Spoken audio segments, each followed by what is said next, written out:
বিশ্বনবীর কাছে 7টা প্রক্রিয়ায় কোরআনের আয়াত নাজিল হতো। আমরা এই যে একটা কিতাবের ভেতরে কোরআন পেয়ে গেছি, কি সুন্দর 30 পারা। বিশ্বনবীর কাছে কি আল্লাহ তাআলা এইভাবে একটা কোরআন হাতে তুলে দিয়েছিল? কথা কর। 23 বছরের লম্বা ডিউরেশনে, 23 বছরের লম্বা সময়ে নাজমান নাজমান ইয়ানি কালিলান কালিলান, অল্প অল্প করে হাসবা হাওয়াইজিল বাশার, মানব জাতির প্রয়োজন অনুসারে কোনদিন 1 আয়াত, কোনদিন 10 আয়াত, কোনদিন 5 আয়াত, এভাবে করে করে 23 বছরের লম্বা জিন্দেগিতে আল্লাহ পুরো কোরআনটা বিশ্বনবীর উপর নাজিল করেছে। বিশ্বনবীর কাছে এই যে কোরআন নাজিল হতো, এগুলোর অনেকগুলো প্রক্রিয়া আছে। সহিহ হাদিসে এসেছে অনেকগুলো প্রক্রিয়া পাওয়া যায়। 1 নাম্বার প্রক্রিয়া, মিসলা সালসালাতিল জারাস, ঘন্টার ধ্বনির মতো বিশ্বনবীর কাছে কোরআন পাঠাতো কে? ঘন্টা চিনেন না? এদিকে হাই স্কুল আছে লক্ষ্মীপুরে, আছে? এই হাই স্কুলে বা প্রাইমারি স্কুলে ছুটির সময় দপ্তরি ঘন্টা বাজায় না? ঘন্টা বাজালে কি হয়? আওয়াজ হয়। বিশ্বনবী বলেন ঘন্টার ধ্বনির মতো বিকট আওয়াজে রব্বুল আলামিন আমার কাছে কোরআন পাঠাতো। এই পদ্ধতিতে বিশ্বনবীর কাছে যখন কোরআন আসতো, প্রচন্ড শীতের রাতে বিশ্বনবী ঘামতে ঘামতে হয়রান হয়ে যেতেন। সুবহানাল্লাহ, কি মজার কোরআন আমরা পাইছি, খুলি আর পড়ি। বিশ্বনবী এই কোরআনকে রিসিভ করতে কত কষ্ট করেছেন। শীতের রাতে, কনকনে শীতের রাতে এই কোরআনকে রিসিভ করতে যে উনি ঘেমে একাকার হয়ে যেতেন। এই হলো একটা প্রক্রিয়া, ঘন্টার মতো কোরআন আসতো। 2 নাম্বার প্রক্রিয়া, মিন ওয়ারাইল হিজাব, পর্দার অন্তরাল থেকে আল্লাহ নিজেই কোরআন পাঠিয়ে দিতেন। বিশ্বনবী আল্লাহরে সরাসরি দেখে নাই। মেরাজের রাতে যখন আল্লাহর দিদারের জন্য গিয়েছিলেন, কথা শুনেছেন কিন্তু দেখে নাই। দুনিয়ার বুকে থেকে আল্লাহরে দেখা যাবে? জান্নাতে না ঢুকে আল্লাহরে দেখা যাবে নাকি? কথা বলে। আল্লাহর সৌন্দর্য দেখার মতো কোয়ালিটি আমাদের আছে? আল্লাহর চেয়ে সুন্দর কেউ আছে? দুনিয়া সুন্দর, মানুষ সুন্দর, আসমান সুন্দর, জমিন সুন্দর, সুন্দরে সুন্দরে পাল্লা, জানি না কত সুন্দর তুমি আল্লাহ, জানি না কত সুন্দর তুমি আল্লাহ। সুবহানাল্লাহ পড়েন। মেরাজের রাতে আল্লাহর দেখেন নাই, পর্দার এপাশ থেকে আল্লাহ কথা বলে আর নবী শুনে। নবী কথা বলে, আল্লাহ শুনে। সুবহানাল্লাহ। এই পর্দার ওই পাশ থেকে সরাসরি আল্লাহ ওহী করেছেন, বিশ্বনবী রিসিভ করেছেন। গেল 2 পদ্ধতি। 3 নাম্বার, ফিল মানাম, স্বপ্নে বিশ্বনবীর কাছে ওহী পাঠিয়ে দেয়া হয়েছে। কিন্তু কোরআনের কোন আয়াত এই স্বপ্নের পদ্ধতিতে আসে নাই, সব জাগ্রত অবস্থায় এসেছে। সুবহানাল্লাহ পড়েন। এরপরে সাইয়েদনা জিব্রাইল মাঝে মাঝে নিজের সূরতে ওহী নিয়ে আসতেন। 2 বার বিশ্বনবী সাইয়েদনা জিব্রাইলকে নিজের সূরতে দেখেছিলেন। 1 দেখেছিলেন হেরা গুহায়, 2 দেখেছিলেন সিদরাতুল মুনতাহায়। সাইয়েদনা জিব্রাইলের সূরতে যখন সাইয়েদনা জিব্রাইল কোরআন নিয়ে আসতেন, তখনও বিশ্বনবী ভয় পেয়ে যেত। আল্লাহু আকবার। এরপরে আরেকটা পদ্ধতি হচ্ছে বিসূরাতিন নাস ইয়াতামাসসালু লাহু আল মালাকু রাজুলান। সাইয়েদনা জিব্রাইল ওনার নিজের সূরাতে আসতো না, মানুষের সূরাতে আসতো। বিশ্বনবী বলতেন এইভাবে কোরআন আসলে আমার রিসিভ করতে খুব আরাম লাগতো, কারণ মানুষ দেখা যাইতেছে, মানুষ কয় আর মানুষ শুনে, রিসিভ করতে বড় মজা। চিল্লায় কোন সুবহানাল্লাহ। এরপরে আরেকটা পদ্ধতি হচ্ছে মিসলা দাওয়িয়া সাউতিন নাহাল, মৌমাছির গুনগুন শব্দের মতো। চারদিকে ভনভন ভনভন গুনগুন গুনগুন শব্দ শোনা যায়, আসলে গুনগুন না, কোরআন নাজিল করে কে? সাইয়েদনা ওমর ফারুক বললেন, হঠাৎ আমরা ভনভন শব্দ দেখতে পেলাম, তাকিয়ে দেখি কোনো মৌমাছি নাই। হঠাৎ দেখলাম বিশ্বনবী আমাদের দিক থেকে চেহারাটা ঘুরিয়ে কাবার দিকে করলেন। হঠাৎ কিছুক্ষণ বিশ্বনবী একা একা মনোযোগী হয়ে কি যেন নিলেন। তারপরে আবার আমাদের দিকে মুচকি হেসে বললেন, ও সাহাবীরা শোনো, এইমাত্র কোরআনের 10টা আয়াত আল্লাহ আমার উপর নাজিল করেছে। আরে 10টা আয়াতের মধ্যে রব্বুল আলামিন মুমিনদের 7টা গুণাবলীর বর্ণনা দিয়েছে। কোন মুমিন যদি এই 7টা গুণ নিজের মধ্যে ধারণ করতে পারে, রব্বুল আলামিন ওই ব্যক্তিকে জান্নাতের মালিক বানায়া দিবে। আল্লাহু আকবার। কত নেয়ামত, কত অপরচুনিটি, কত প্রিভিলেজ আল্লাহ আমাদেরকে দিয়েছেন নিজেদেরকে সম্মানিত করার। এরপরও আমরা কোরআন মানতে চাই না। 7টা গুণ শুনবো আজকে মুমিনের। কয়টা? চিল্লায় বলেন সবাই, কয়টা গুণ শুনবো? 7টা গুণ। বিশ্বনবীর ইন্তেকালের পরে সাহাবারা মা আয়েশার কাছে যে বলে, ও আম্মা, আমাদের নবী কেমন ছিল বলেন? মা আয়েশা বলতেন, কানা খুলুকুহু আল কোরআন। বিশ্বনবীর চরিত্র ছিল কোরআনের চরিত্র। কিসের চরিত্র? পুরো 30 পারা কোরআনে থিওরিটিক্যালি যা বলে দেয়া আছে, বিশ্বনবীর জীবনীতে প্র্যাকটিক্যালি সেগুলো করে দেখানো আছে। সুবহানাল্লাহ। সাহাবারা বললেন, ও মা, এত সংক্ষেপে কেন বলেন, একটু বিস্তারিত বলেন, আমার নবীর চরিত্র কেমন ছিল? মা এসে বললেন, ও সাহাবারা, তোমরা কি কোরআনের 23তম সূরা সূরাতুল মুমিনুনের প্রথম 10টা আয়াত তেলাওয়াত করো নাই? এই প্রথম 10টা আয়াতের ভিতরে যেই গুণের কথা আছে, সবগুলো গুণ দিয়ে তোমাদের নবীর জীবন সাজানো ছিল। আমরাও চাই আমাদের জীবনটাও এই গুণাবলী দিয়ে আমরা সাজাবো। রাজি আছেন তো? আল্লাহ বললেন, قد أفلح المؤمنون الذين هم في صلاتهم خاشعون। قد أفلح المؤمنون দিয়ে আল্লাহ শুরু করেছেন। قد أفلح المؤمنون, successful indeed are the believers। সফল কাম হলো তারা ঈমান এনেছে যারা। কার কথা? সফল কারা? who are the successful in life? যদি আপনারা কেউ প্রশ্ন করে সফল কারা, যদি আমাদেরকে জিজ্ঞেস করা হয় কারা সফল, সফলতার মানদণ্ড কি? এই পৃথিবীর বুকে সফল হওয়ার অনেক মানদণ্ড হতে পারে, পারে না? In terms of wealth and money, অর্থের মানদণ্ডে কারা সফল যদি জিজ্ঞেস করা হয়, কার নাম বলবেন? হ্যাঁ, বিল গেটস, তাই না? মাইক্রোসফট কোম্পানির মালিক, কত টাকার যে সে মালিক সে নিজেও জানে না। আর কে আছে এরকম সফল? ওয়ারেন বাফেট, অনেক বড় ধনী। আর কে আছে? স্টিভ জবস, অ্যাপল কোম্পানির মালিক, তাই না? প্রিন্স ওয়ালিদ বিন তালাল, একটা প্লেন আছে, নিজের জেট প্লেন, যে প্লেনটার 70% স্বর্ণ দিয়ে বানানো প্লেন, এটার 70% মেড অফ গোল্ড। তাহলে অর্থের মানদণ্ডে যদি বলি সফল কারা, এদের নাম আসবে। এনি সফল, এনি সফল, এনি সফল, ঠিক কিনা? এবার যদি বলি ইন টার্মস অফ পাওয়ার, ক্ষমতার মানদণ্ডে পৃথিবীতে সবচেয়ে সফল কে? Donald Trump, president of United States of America. কি কয় নিজেই জানে না, আছে না নাই? আধা পাগল। সাইকিয়াট্রিস্টরা বলে ওর মাথার মধ্যে ঝামেলা আছে। কি কয় নিজেই বোঝে না, অবাক করা আচরণ করে, ছোট বাচ্চার মতো কথা বলে।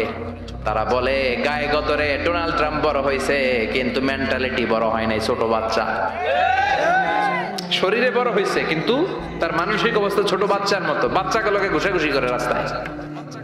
আমেরিকার প্রেসিডেন্ট, ক্ষমতার মানদণ্ডে সবচেয়ে বড় ক্ষমতাশীল। এরপরে আর কে আছে? Vladimir Putin, president of Russia. এরপরে নরেন্দ্র মোদী, চীনের, ওটার নাম কি?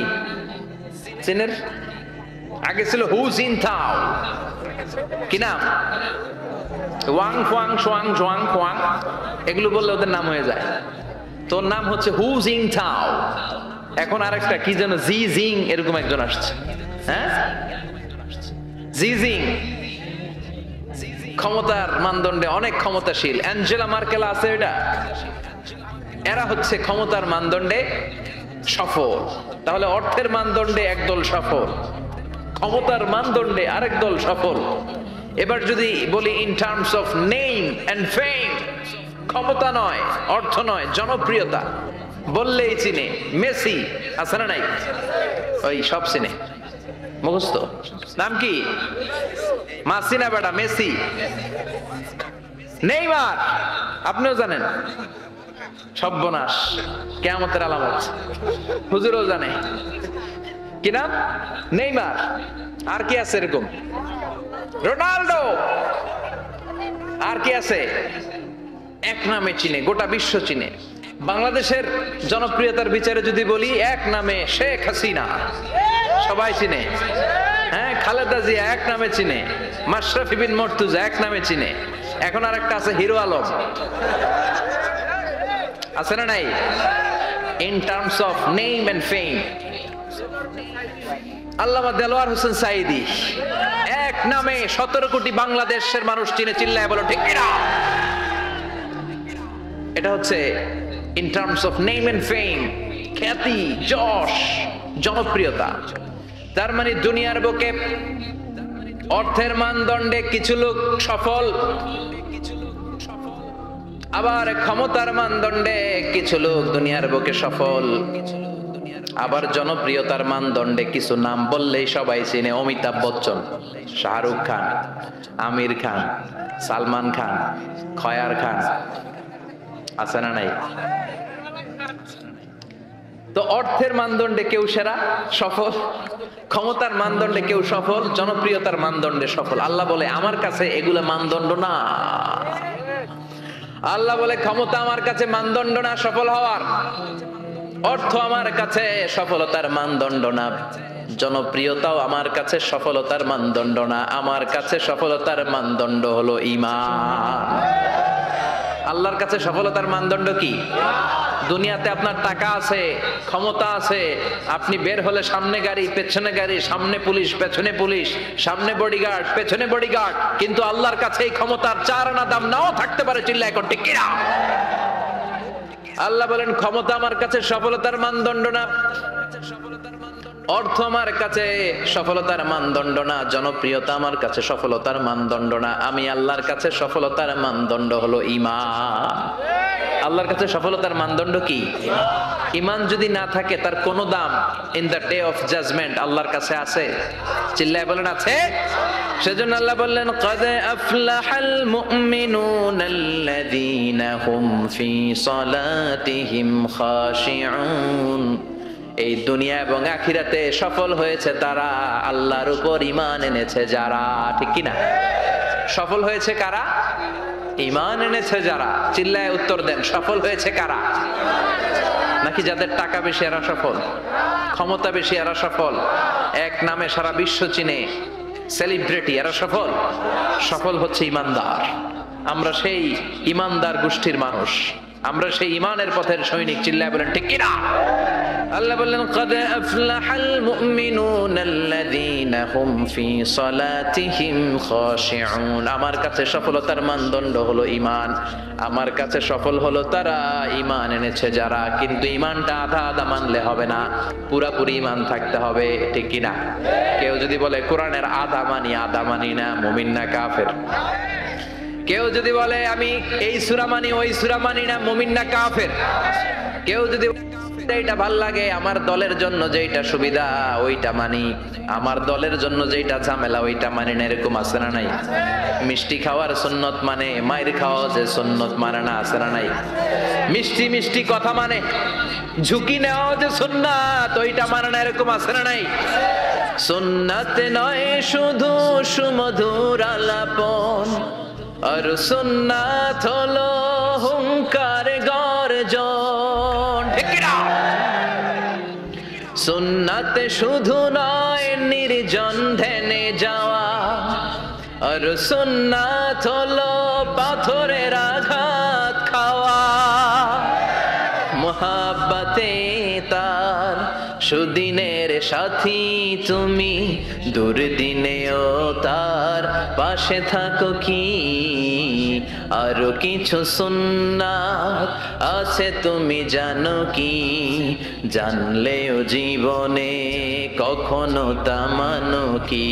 সুন্নাত নয় শুধু দাওয়াতের মেহমান, সুন্নাত নয় শুধু খাওয়া শেষে মধুপান। আরো কিছু সুন্নাত আছে তুমি জানো কি? জানলেও জীবনে কখনো তা মানো কি? চিল্লায় বলেন ঠিক কি না? তার মানে আল্লাহর কাছে সফলতার মানদণ্ড হলো ঈমান, কিন্তু সাধারণ ঈমান নয়। ঈমানটা হতে হবে পূর্ণাঙ্গ ঈমান। কিছু মানলাম না, এমন করা যাবে? মানলে পুরোটাই মানতে হবে। কার কথা? চিল্লায় বলেন কথাটা কার? আবার আল্লাহ বললেন ঈমান আনলে নির্ভেজাল ঈমান থাকতে হবে। ওই ঈমানের মধ্যে শিরক থাকলে হবে নাকি? কথা কোন? আল্লাহ বললেন ওয়াল্লাযীনা আমানু ওয়া লাম ইয়ালবিসু ঈমানাহুম বিযুলমিন উলাইকা লাহুমুল আমনু ওয়া হুম মুহতাদুন।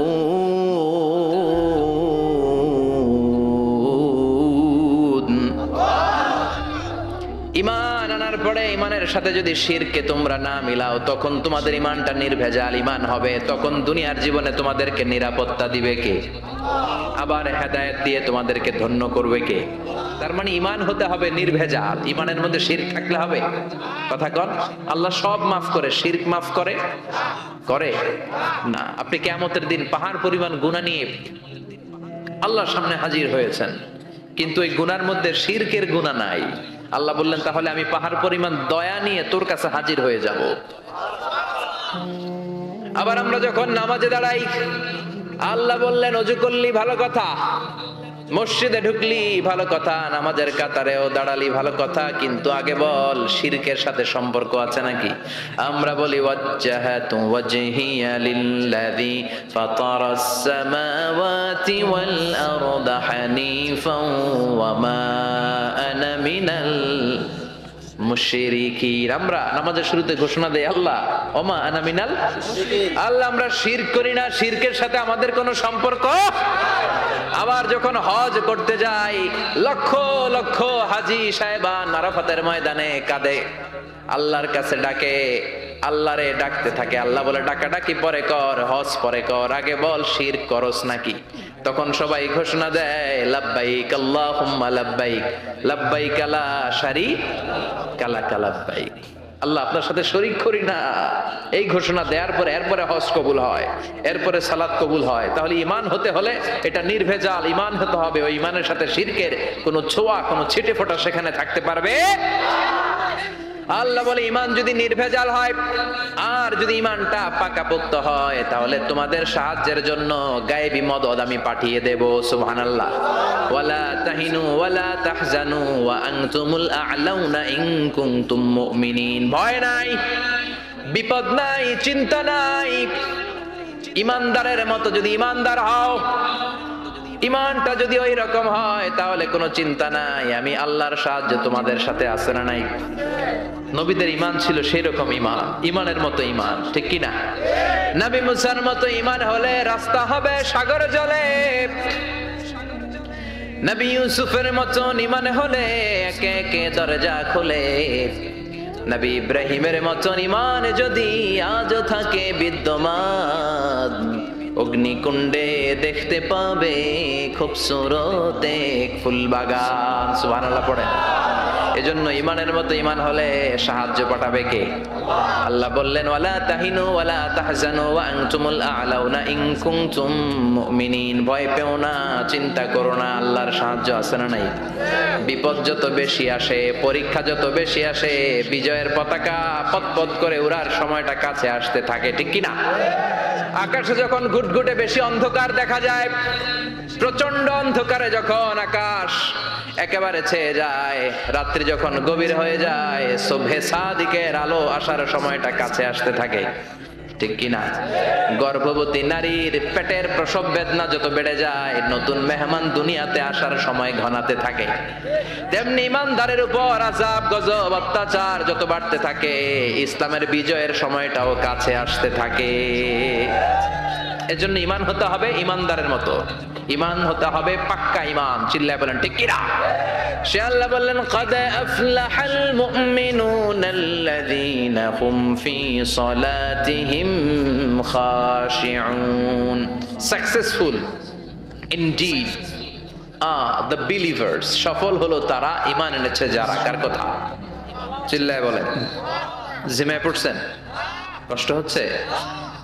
সফল হলো তারা ঈমান এনেছে যারা। তবে শুধু ঈমানদার বলে হাত তুললেই হবে না, 7টা গুণ সেই ঈমানদারের ভেতরে থাকার দরকার আছে না নাই? 1 নাম্বার গুণ আমরা শুরু করছি, কানগুলো খরগোশের মতো খাড়া করে শুনেন। শুনতেছেন? আল্লাহ বললেন, আল্লাযীনা হুম ফি সালাতিহিম খাশিউন। ঈমানদারেরা যখন নামাজের মুসল্লায় দাঁড়ায়, দিন দুনিয়ার হুঁশ তাদের থাকে না, তাদের অন্তরটা চলে যায় আল্লাহর আরশের দিকে, ঠিক কি না? বিশ্বনবী বলতেন, আনতা আবুদাল্লাহা কান্নাকা তারাহু, এমন ভাবে নামাজ পড়ো যেন তুমি আল্লাহরে দেখছো। ফা ইন লাম তাকুন তারাহু ফা ইন্নাহু ইয়ারাক। এটা যদি মনে করতে কষ্ট হয়, অন্তত এটা ভাবো যে আল্লাহ তোমায় দেখছে, ঠিক কি না? নামাজে যখন দাঁড়াবেন ভাববেন আমি আল্লাহরে দেখতেছি। এটা ভাবা অনেক কঠিন, এটা জানার জন্য লোকেরা পারে না। যদি না পারেন তাহলে অন্তত এটা ভাবেন যে আল্লাহ আপনারা দেখতেছে, আল্লাহ ইজ ওয়াচিং মি, আল্লাহ আমাকে দেখছে। তো আমি আল্লাহরে দেখতেছি আর আল্লাহ আমারে দেখতেছে। সুফিরা এটারে দুইটা ক্লাস করছে, একটার নাম দিছে মুশাহাদা আর একটার নাম দিছে মুরাকাবা। মুশাহাদা মানে আমি নিজে দেখি, আর মুরাকাবা মানে আমি দেখি না, আমারে দেখে কে? কেউ যেটা দেখে না দেখে কে? কেউ যেটা শোনে না শোনে কে? আল্লাহ আপনারে দেখতেছে। নামাজের মুসল্লা এই চিন্তাটা করলে খুশু খুদু বাড়ায় দিবে কে? খুশু মানে ভয়। কার ভয়? কথা বলেন। যাদের হৃদয়ে আছে আল্লাহর ভয়, তারা কভু পথ ভুলে যায় না। আল্লাহর প্রেম ছাড়া এই দুনিয়ায় কারো কাছে কোনো কিছু চায় না। রাতের আধারে যারা সেজদাতে রয়, দু চোখের শ্রুতে নদী যেন বয়। রাতের আধারে যারা সেজদাতে রয়, দু চোখের শ্রুতে নদী যেন বয়। ছলনার হাতছানি যতই আসুক, পেছনে ফিরেও সে তাকায় না। যাদের হৃদয়ে আছে আল্লাহর ভয়, তারা কভু পথ ভুলে যায় না। আল্লাহর প্রেম ছাড়া এই দুনিয়ায় কারো কাছে কোনো কিছু চায় না, কারো কাছে কোনো কিছু চায় না। ঠিক না? খুশু মানে আল্লাহর ভয়। আল্লাহর ভয় নিয়ে যদি কেউ মুসল্লার মধ্যে নামাজের জন্য দাঁড়ায়, তার মন ডানে বায়ে কোনো দিকে যেতে পারে নাকি? কথা বলেন। তার নজরটা থাকবে তার সিজদার দিকে। বান্দা যখন সিজদা থেকে নজর ডানে নেয়, আল্লাহ বলে বান্দা ফিরে আয়। আবার যখন বাম দিকে নজর করে, আল্লাহ ডাক দিয়ে বলে আকবিল ইয়া ইবাদি, আকবিল, ফিরে আয়। আবার যখন উপরের দিকে তাকায় বলে ফিরে আয়। এরকম আছে না নাই? নামাজও পড়ে এমনি, নামাজও পড়ে আবার এমনি চায়, নামাজও পড়ে আবার ঘড়ির দিকে চায়, আছে না নাই? না, আল্লাহ বলে আকবিল, বান্দা ফিরে আয়, ফিরে আয়, তাকাবি তো সেজদার দিকে। তিনবার নজর ডানে বায়ে যখন ঘোরানো হলো, তিনবারও যখন নজর ফিরায় না, আল্লাহ তখন ডেকে বলে লা হাজাত লি লা সলাতিক, এই নামাজের কোনো দরকার আমার নাই। যে আল্লাহর জন্য ওযু করলেন, সময় দিলেন, এতক্ষণ ধরে নামাজ পড়লেন, ওই আল্লাহ যদি বলে তোর নামাজের দরকার নাই, তো কারে দিলেন নামাজ? এজন্য নামাজের মধ্যে তাড়াহুড়ো করা যাবে? খুশু খুদু, খুশু মানে আল্লাহর ভয়। নামাজে যখন দাঁড়াবেন শুধু নিজেরাই মুসল্লি বানাবেন না, মনটারেও মুসল্লি বানাবেন। আমরা শুধু নিজেরা নামাজি হই, মনটারে নামাজি বানাই না। আমি ঠিকই আল্লাহু আকবার, মন চলে গেছে সৌদি আরব, মন চলে গেছে হিন্দি সিনেমার দিকে, মন চলে গেছে দোকানের দিকে, মন চলে গেছে ক্রিকেট খেলায়, আছে না নাই? উনি কিন্তু মুসল্লি, মসজিদে উনি কি মুসল্লি, উনি হাতে পায়ে একেবারে মুসল্লি, কিন্তু মনটারে মুসল্লি বানায় নাই। এজন্য মনটারেও নামাজি বানাতে হবে। আমরা বলি মনটারে কাজ দেন, মনটারে কখনো অলস বসে থাকতে দেয়া যায় না। আপনিও মুসল্লি হবেন, মনটারেও মুসল্লি বানাতে হবে, তা না হলে মন ডানে বায়ে ঘুরবে। মনের আরবি হচ্ছে কলব। কলব মানে যেটা নাড়াচাড়া করে। এটা এখন এদিকে, পরে ঢাকায়, এরপরে সৌদি আরব, এরপরে আমেরিকা। এটার পাসপোর্টও লাগে না, ভিসাও লাগে না, এটা খালি দৌড়ায়, ঠিক কিনা? এজন্য মনটারে নামাজি বানানোর দরকার আছে না নাই? এজন্য আল্লাহ বললেন কদ আফলাহাল মুমিনুনাল্লাযীনা হুম ফি সালাতিহিম খাশিউন। মুমিন বান্দাদের প্রথম গুণাবলী হলো, মুমিন বান্দারা যখন নামাজে পড়ে, মনটারে নিয়ে নামাজ পড়ে, নিজেও নামাজি, মনটাও নামাজি, ঠিক কিনা? আমাদের অনেকের নামাজে মন বসে না। আমাদের অনেকে বলে হুজুর নামাজে দাঁড়ালে মন সাথে থাকে না, নামাজে শুধু ভুল হয়, সূরা যে কয়বার পড়ে নিজেও জানি না। এরকম আছে না নাই? এদিকে ওদিকে চলে যায়। এখন মনটারে কিভাবে আপনি এক জায়গায় আনবেন, কনসেন্ট্রেট করবেন কিভাবে? বিশ্বনবী একবার মসজিদে ঢুকে দেখলেন এক সাহাবী নামাজ পড়তেছে, আল্লাহু আকবার, নামাজের মধ্যে এরকম করতেছে। এরকম করে না অনেকে? নামাজের পরে দাড়িও টানে, দাড়িও চুলকে, আছে না নাই? নামাজ পড়ে জামাও সোজা করে, নামাজ পড়ে দাড়িও টানে। বিশ্বনবী বললেন লাউ খাশাআত কলবুহু লা খাশাআত জাওয়ারিহুহু, এর অন্তরে যদি আল্লাহর ভয় থাকতো তাহলে এর অঙ্গ প্রত্যঙ্গের মধ্যেও এই ভয়ের ইমপ্যাক্ট পড়তো। এই সাহাবীর অন্তরে আল্লাহর ভয় নাই, খুশু নাই, এজন্য হাতে পায়ের মধ্যেও খুশু নাই, হাত একবার এদিকে নড়ে আরেকবার ওদিকে নড়ে। আমাদের এরকম সমস্যা আছে না নাই? বিশ্বনবী বললেন তোমাদের যদি খুশু খুদু নামাজের মধ্যে বাড়াতে মনে চায়, নামাজের মুসল্লায় দাঁড়িয়ে হৃদয়টারে যদি আল্লাহর আরশে পাঠিয়ে দিতে মনে চায়, তাহলে নামাজের মুসল্লায় যখন দাঁড়াবা মনে করবা এটাই হতে পারে জীবনের শেষ নামাজ। 5টা টিপস দিব আপনাদের মনোযোগ বাড়ানোর জন্য। 5টা। কয়টা? নামাজে মনোযোগায়ন কিভাবে করবেন 5টা টিপস খেয়াল করে রাখেন, কিভাবে নামাজের মনোযোগ বৃদ্ধি করবেন। টিপস নাম্বার 1, সল্লু সলাতান মুআদ্দিয়া, বিদায়ী নামাজ পড়বেন। মনে করবেন হতে পারে আজকে এই নামাজটাই আমার জীবনের শেষ নামাজ। এখন বাজে 10:30, আপনাকে বলা হলো আজ রাত 1টার দিকে আপনার জীবনের হায়াত ফুরিয়ে যাবে। চলে যাওয়া লাগবে না আমাদের? থাকতে পারবো আমরা? চলে যাওয়া লাগবে। রাত 1টায় মালাকুল মউত চলে এসে রূহ কবজ করে নিয়ে যাবে। আর 1.5 ঘন্টা আপনার হাতে সময়। এই 1.5 ঘন্টায় আপনি নামাজ রোজা যা পারেন করে নেন। আপনার হুঁশ থাকবে? কথা কম। 1.5 ঘন্টা পরে আপনার মরণ। আপনি তাড়াতাড়ি করে ওযু করে আসবেন, যায় নামাজে দাঁড়াবেন, মনে মনে ভাববেন আজকে জনমের মতো মাফ চামু আল্লাহর কাছে। আকাম কুকাম যা করছি সব কাইন্দা একেবারে মাফ করায় ফেলাম আল্লাহর কাছে, ঠিক কিনা? সেদিন আপনি ওযু করবেন চমৎকার ভাবে পাঞ্জাবিটা পরে, আতর মেখে, টুপিটা পরে মুসল্লার মধ্যে দাঁড়িয়ে আল্লাহু আকবার বলে নামাজ শুরু করবেন। ওই দিনের নামাজে আপনার কোনো তাড়াহুড়ো নাই। আছে? আজীবন তাড়াহুড়ো করছেন, কিন্তু ওই দিন আপনার তাড়াহুড়ো নাই। ওই দিনের রুকুটা আপনার জীবনের শ্রেষ্ঠতম রুকু হয়ে যাবে। ওই দিনের সেজদাটা আপনার জীবনের শ্রেষ্ঠতম সেজদা হয়ে যাবে। ওই দিন আপনি সেজদায় পড়ে চোখের পানি দিয়ে জায়নামাজ ভিজিয়ে দিবেন। দিবেন না? কথা বলেন, দিবেন না? এর কারণ আপনি জেনে গেছেন এটাই আপনার জীবনের শেষ নামাজ, ঠিক কিনা?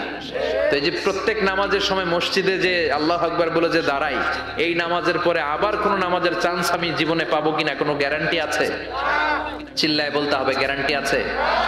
আরো 30 মিনিট আমরা সবাই বেঁচে থাকবো, গ্যারান্টি? আরো 10 মিনিট বাঁচবো, গ্যারান্টি? শ্বাস যেটা ভিতরে নিলাম ফেলতে পারবো, কোনো গ্যারান্টি আছে? তাহলে প্রতিটা নামাজের সময় আমরা এই কথাটা ভাবি না কেন যে হতে পারে এই নামাজটাই আমার জীবনের শেষ নামাজ, হতে পারে আজকের এই সেজদাটা আমার জীবনের শেষ সেজদা। চিল্লায় বলেন ঠিক কিনা? বিশ্বনবী শিখাই দিলেন মনোযোগায়নের প্রথম পদ্ধতি। নামাজে মনোযোগ থাকে না, মনোযোগ যদি বাড়াতে চাও ভাবো এটাই হতে পারে জীবনের শেষ নামাজ। সল্লু সালাতান মুআদ্দিয়া, পারফর্ম দ্য সালাহ as if this is your last and final prayer. এমন ভাবে নামাজ পড়ো মনে করো এটাই হতে পারে জীবনের শেষ নামাজ। আজকে থেকে প্রত্যেকবার আল্লাহু আকবার বলার সময় এটা ভাবতে পারবো না আমরা যে হতে পারে এই নামাজটা আমার শেষ নামাজ। এই চিন্তাটা মাথার মধ্যে রাখার দরকার আছে না নাই? সাইয়েদনা আলী রাদিয়াল্লাহু তাআলা আনহু উনি যখন নামাজে দাঁড়াতেন দিন দুনিয়ার হুঁশ থাকতো না। উনার পায়ের মধ্যে জিহাদের ময়দানে তীর ঢুকেছে। তীর বের করতে গেলেই চিৎকার মারে, কাউরে তীর ধরতে দেয় না। বিশ্বনবী বললেন বেলাল আকিমিস সালাহ, নামাজের একামত দাও। নামাজ শুরু করার আগে এক সাহাবীরে বললেন নামাজের মাঝখান দিয়ে যে তুমি আলীর পা থেকে টেনে তীর বের করবে, কারণ আমি জানি আমার মেয়ের জামাই আলী যখন নামাজের যায় নামাজে দাঁড়ায় দিন দুনিয়ার কোনো হুঁশ আলীর আর থাকে না। একামত হলো আল্লাহু আকবার, আল্লাহু আকবার। বিশ্বনবী নামাজ শুরু করলেন, রুকু দিলেন, সিজদা দিলেন। দ্বিতীয় রাকাতের জন্য যখন দাঁড়ালেন বিশ্বনবীর কথা মতো এই সাহাবী যে কাতারের মাঝখানে সাইয়েদনা আলীর পা থেকে গায়ে যত জোর ছিল টান মেরে তীর বের করেছে, ফিনকে দিয়ে রক্ত বের হয়েছে। সাইয়েদনা আলী মুহূর্তের জন্য টের পায় নাই। নামাজ শেষ, সালাম ফিরালেন, তাকিয়ে দেখে পায়ে তীর নাই, চারদিকে শুধু রক্তের বন্যা। বিশ্বনবী বললেন ও আলী চিন্তা করো না, আমার কথা মতো এক সাহাবী তোমার পা থেকে তীর বের করেছে। আমি জানি যখন তুমি নামাজের মুসল্লায় দাঁড়িয়ে যাও তোমার মনটা দুনিয়ায় থাকে না, তোমার মনটা আল্লাহর আরশের দিকে চলে যায়। তোমার নামাজের মধ্যে খুশু খুদু এত বেড়ে যায়, আখিরাতের কথা এত তোমার স্মরণ হয়ে যায়, নামাজের মধ্যে তোমার পায়ের তীর টেনে বের করেছে, 1 সেকেন্ডের জন্যও তুমি টের পাও নাই রে আলী। সুবহানাল্লাহ। উনি মনে করতেন এটাই জীবনের শেষ নামাজ। সাহাবারা যখন মরুভূমিতে নামাজ পড়তে দাঁড়াতেন আকাশের পাখিগুলো এসে সাহাবাদের মাথার মধ্যে বসে যেত। মরুভূমির পাখিগুলো মনে করতে এগুলো খেজুর গাছ। কি মনে করে বসতো? কথা বলে না, জোরে কন। আছে এলাকা আছে খেজুরের রস হয়? হ্যাঁ হইছে? খাইছেন? পাখিগুলো মনে করতে এগুলো খেজুর গাছ, কারণ সাহাবারা নড়ে না, চড়ে না, ডানে বায়ে তাকায় না। খেজুর গাছ যেমনি ঠায় দাঁড়িয়ে থাকে, সাহাবারা ঠায় দাঁড়িয়ে থেকে নামাজ পড়তেন। চিল্লায় কোন আল্লাহু আকবার। তাহলে মনোযোগ বৃদ্ধির এক নাম্বার পদ্ধতি, মুসল্লায় যখন দাঁড়াবো ভাববো এটাই আমার জীবনের শেষ নামাজ, এরপরে হয়তো নামাজের সুযোগ নাও পেতে পারি, ঠিক কিনা? দুই নাম্বার পদ্ধতি হলো নামাজের মধ্যে আহকাম এবং আরকান গুলো ধীরস্থির ভাবে আদায় করতে হবে, তাড়াহুড়ো নামাজের মধ্যে করা যাবে না। আমাদের হানাফি মাযহাবে তা'দিলুল আরকান এটা ওয়াজিব। রুকুনগুলো আদায় করার সময় ধীরস্থির ভাবে আদায় করা এটা হানাফি মাযহাবে কি ওয়াজিব। চিল্লায় বলেন, এটা কি ওয়াজিব? তরক করলে কি করতে হয়? হ্যাঁ, সহু সেজদা দিতে হয়। কিন্তু অন্যান্য মাযহাবে এটা ফরজ, এটা বাদ দিলে আপনার নামাজই হবে না, তাড়াহুড়ো করলে নামাজই হবে না। বিশ্বনবী দেখলেন মসজিদে নববীতে এক সাহাবী নামাজ পড়ে, নামাজ শেষে নবীর কাছে আসলে বিশ্বনবী বললেন সল্লি ফাইন্নাকা লাম তুসল্লি, নামাজ পড়ো কারণ তোমার নামাজ হয় নাই। সাহাবী আবার বললেন, আবার আসলেন, বিশ্বনবী বললেন সল্লি ফাইন্নাকা লাম তুসল্লি, নামাজ পড়ো তোমার নামাজ হয় নাই। সাহাবী আবার নামাজ পড়ে আবার নবীর কাছে আসলেন, বিশ্বনবী বললেন সল্লি ফাইন্নাকা লাম তুসল্লি, নামাজ পড়ো নামাজ হয় নাই। এবার সাহাবী এসে বলে, ও নবী তিনবার পড়লাম, নামাজ আমার হয় না, এর চেয়ে ভালো নামাজ আমি পড়তে জানি না। বিশ্বনবী বললেন তাহলে আসো আমি শিখাইয়া দেই, যখন নামাজে দাঁড়াবা ধীরস্থির ভাবে দাঁড়াবা, রুকুতে যখন যাবা পিঠটারে টান টান করে সোজা করে দিবা। বিশ্বনবী যখন রুকু দিতেন বিশ্বনবীর পিঠটা একেবারে স্ট্রেট ফরওয়ার্ড। সাহাবারা বলতেন বিশ্বনবীর রুকু দেওয়া পিঠের উপরে যদি পানি ভর্তি একটা গ্লাস রেখে দেওয়া হয়, পানিগুলা কাঁপবে না, গ্লাসটাও পড়বে না। সুবহানাল্লাহ। তার মানে বিশ্বনবীর রুকুর পিঠটা কেমন ছিল? Straight forward. বিশ্বনবী বলেন রুকু থেকে দাঁড়াবা ধীরস্থির ভাবে দাঁড়াও, আবার সেজদায় গেলে ধীরস্থির ভাবে যাও। আমাদের দেশে অনেকে রুকু থেকে কোন রকম মাথাটা তুলে আবার সেজদায় দৌড় মারে, আছে না নাই? লক্ষ্মীপুরে নাই, এদিকেও আছে। দুই সেজদার মাঝখানে ধীরস্থির ভাবে বসা হচ্ছে ওয়াজিব। অনেকে এক সেজদা থেকে কোন রকম মাথাটা একটু উপরের দিকে উঠিয়ে আরেক সেজদায় মুরগির মতো ঠোকর মারে, এরকম তো এদিকে নাই না? আবার অনেকে ইমাম সাহেবের আগে দৌড় মারে, আছে না নাই? ইমাম সাহেব সামি আল্লাহু লিমান হামিদা বলে দাঁড়াইছে, ওনার আর সহ্য হয় না, উনি আগে সেজদা দিবে, কিন্তু ইমামের আগেও যাইতে পারে না, মাঝখানে যাই হ্যাং হয়ে থাকে, আছে না নাই? মোবাইল মাঝে মাঝে হ্যাং হয় না, মানে সামনেও যায় না পিছনেও যায় না। তো ওনারাও ইমামের আগে সেজদায় যাবে, তো ইমাম যাইতে পারে না, উনিও যেতে পারে না, মাঝ অবস্থায় যায় কি হয়? হ্যাং। হ্যাং হইবেন আপনারা? হ্যাং হওয়া যাবে না। তাহলে মনোযোগ বাড়ানোর দুই নাম্বার পদ্ধতি হচ্ছে কি করবেন? ধীরস্থির ভাবে। There is no rushing in salah, there is no hastiness in salah। নামাজের মধ্যে কোনো তাড়াহুড়ো নাই, তাড়াহুড়ো করলে এটা নামাজ হয় না। এমনকি নামাজের দিকে বিশ্বনবী তাড়াহুড়ো করে যেতেও নিষেধ করেছেন। ইদা উকিমাতিস সালাহ, নামাজ যখন শুরু হয়ে যাবে ধীরস্থির ভাবে যাবেন, তাড়াহুড়ো করে যাওয়া যাবে না। তিন নাম্বার পদ্ধতি জামাতে পড়বেন, তাহলে মনোযোগ বাড়ায় দিবে কে? বিশ্বনবী বলেন সালাতুল জামাআত আফদলু সালাতাল ফারদি বি27 দারাজা। একা একা নামাজ পড়লে যতটুকু সওয়াব হয়, জামাতে নামাজ পড়লে 27 গুণ বেশি সওয়াব হয়। জামাতে পড়ার দরকার আছে না নাই?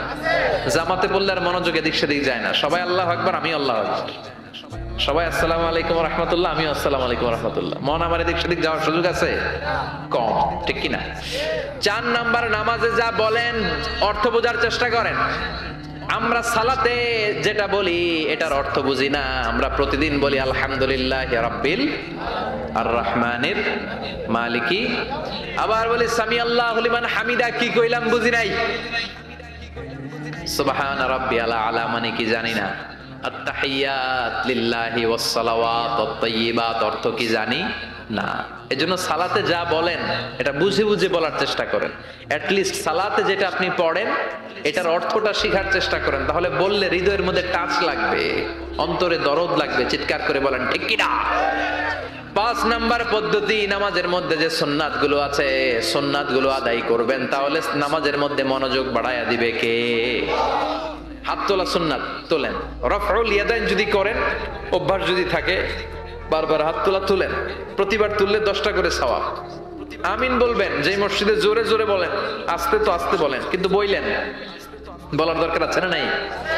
বিশ্বনবী বললেন ইদা আম্মানাল ইমাম আমিনু, ইমাম যখন আমিন বলে তোমরাও আমিন বলো, কারণ তোমরাও যখন আমিন বলো ফেরেশতারাও আমিন বলে। তোমাদের আমিন ফেরেশতাদের আমিন যখন মিলে যায় তোমাদের জীবনের সব গুনাহ মাফ করে দেয় কে? এজন্য আমিন জোরে কোন বাস্তে কোন বলবেন, এটা ছাড়বেন না। তাশাহুদের মধ্যে আঙ্গুল তুলবেন, হয় নাড়াবেন নয় তুলে রাখবেন, এটা সুন্নাহ। আশাদ্দু আলা শাইতান মিনাল হাদিদ, শয়তানরে লোহা দিয়ে পিটাইলে যত কষ্ট পায় তাশাহুদে বসে এই আঙ্গুলটা নাড়ালে এর চেয়ে বেশি কষ্ট পায়। সুবহানাল্লাহ কইবেন না? এজন্য মুরাআতুস সুনান, সুন্নাতগুলো মানার চেষ্টা করেন, সালাতে মনোযোগ বাড়ায় দিবে কে? এজন্য আল্লাহ বললেন কাদ আফলাহাল মুমিনুনাল্লাযীনা হুম ফি সালাতিহিম খাশিউন, সফল হলো তারা ঈমান এনেছে যারা। আর ঈমানদারের প্রথম বৈশিষ্ট্য আল্লাযীনা হুম ফি সালাতিহিম খাশিউন, নামাজের মধ্যে মুসল্লির অন্তরে ভয় থাকবে কার? মনে থাকবে খুশু খুদু, এটার বলে হুজুরুল কলব, অন্তরটারে ধরে রাখতে হবে। দুই নম্বর আল্লাহ বললেন ওয়াল্লাযীনা হুম আনিল লাগবি মুরিদুন, মুমিন বান্দার দুই নম্বর গুণ অনর্থক কাজ থেকে তারা দূরে থাকে। অনর্থক কোন বিষয়ের দিকে মুমিন কখনো যায়? লাগবুন মানে অনর্থক বিষয়, মুরিদুন তারা মুখ ফিরিয়ে নেয়। অনর্থক কোন কাজে মুমিন যায়? যেই কাজে সওয়াব নাই ওই কাজ মুমিন করে? যেই কাজে গুনাহ হয় ওই কাজে যাওয়া যাবে? কথা বলেন।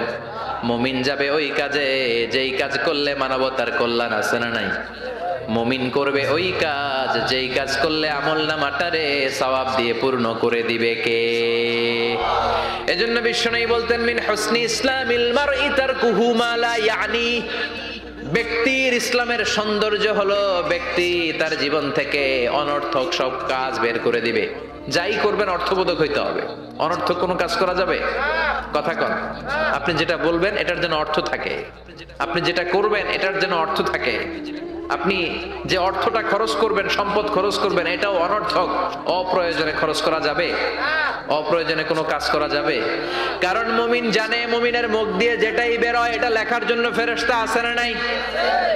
কিরামান কাতিবিনা ইয়ালামুনা মা তাফআলুন,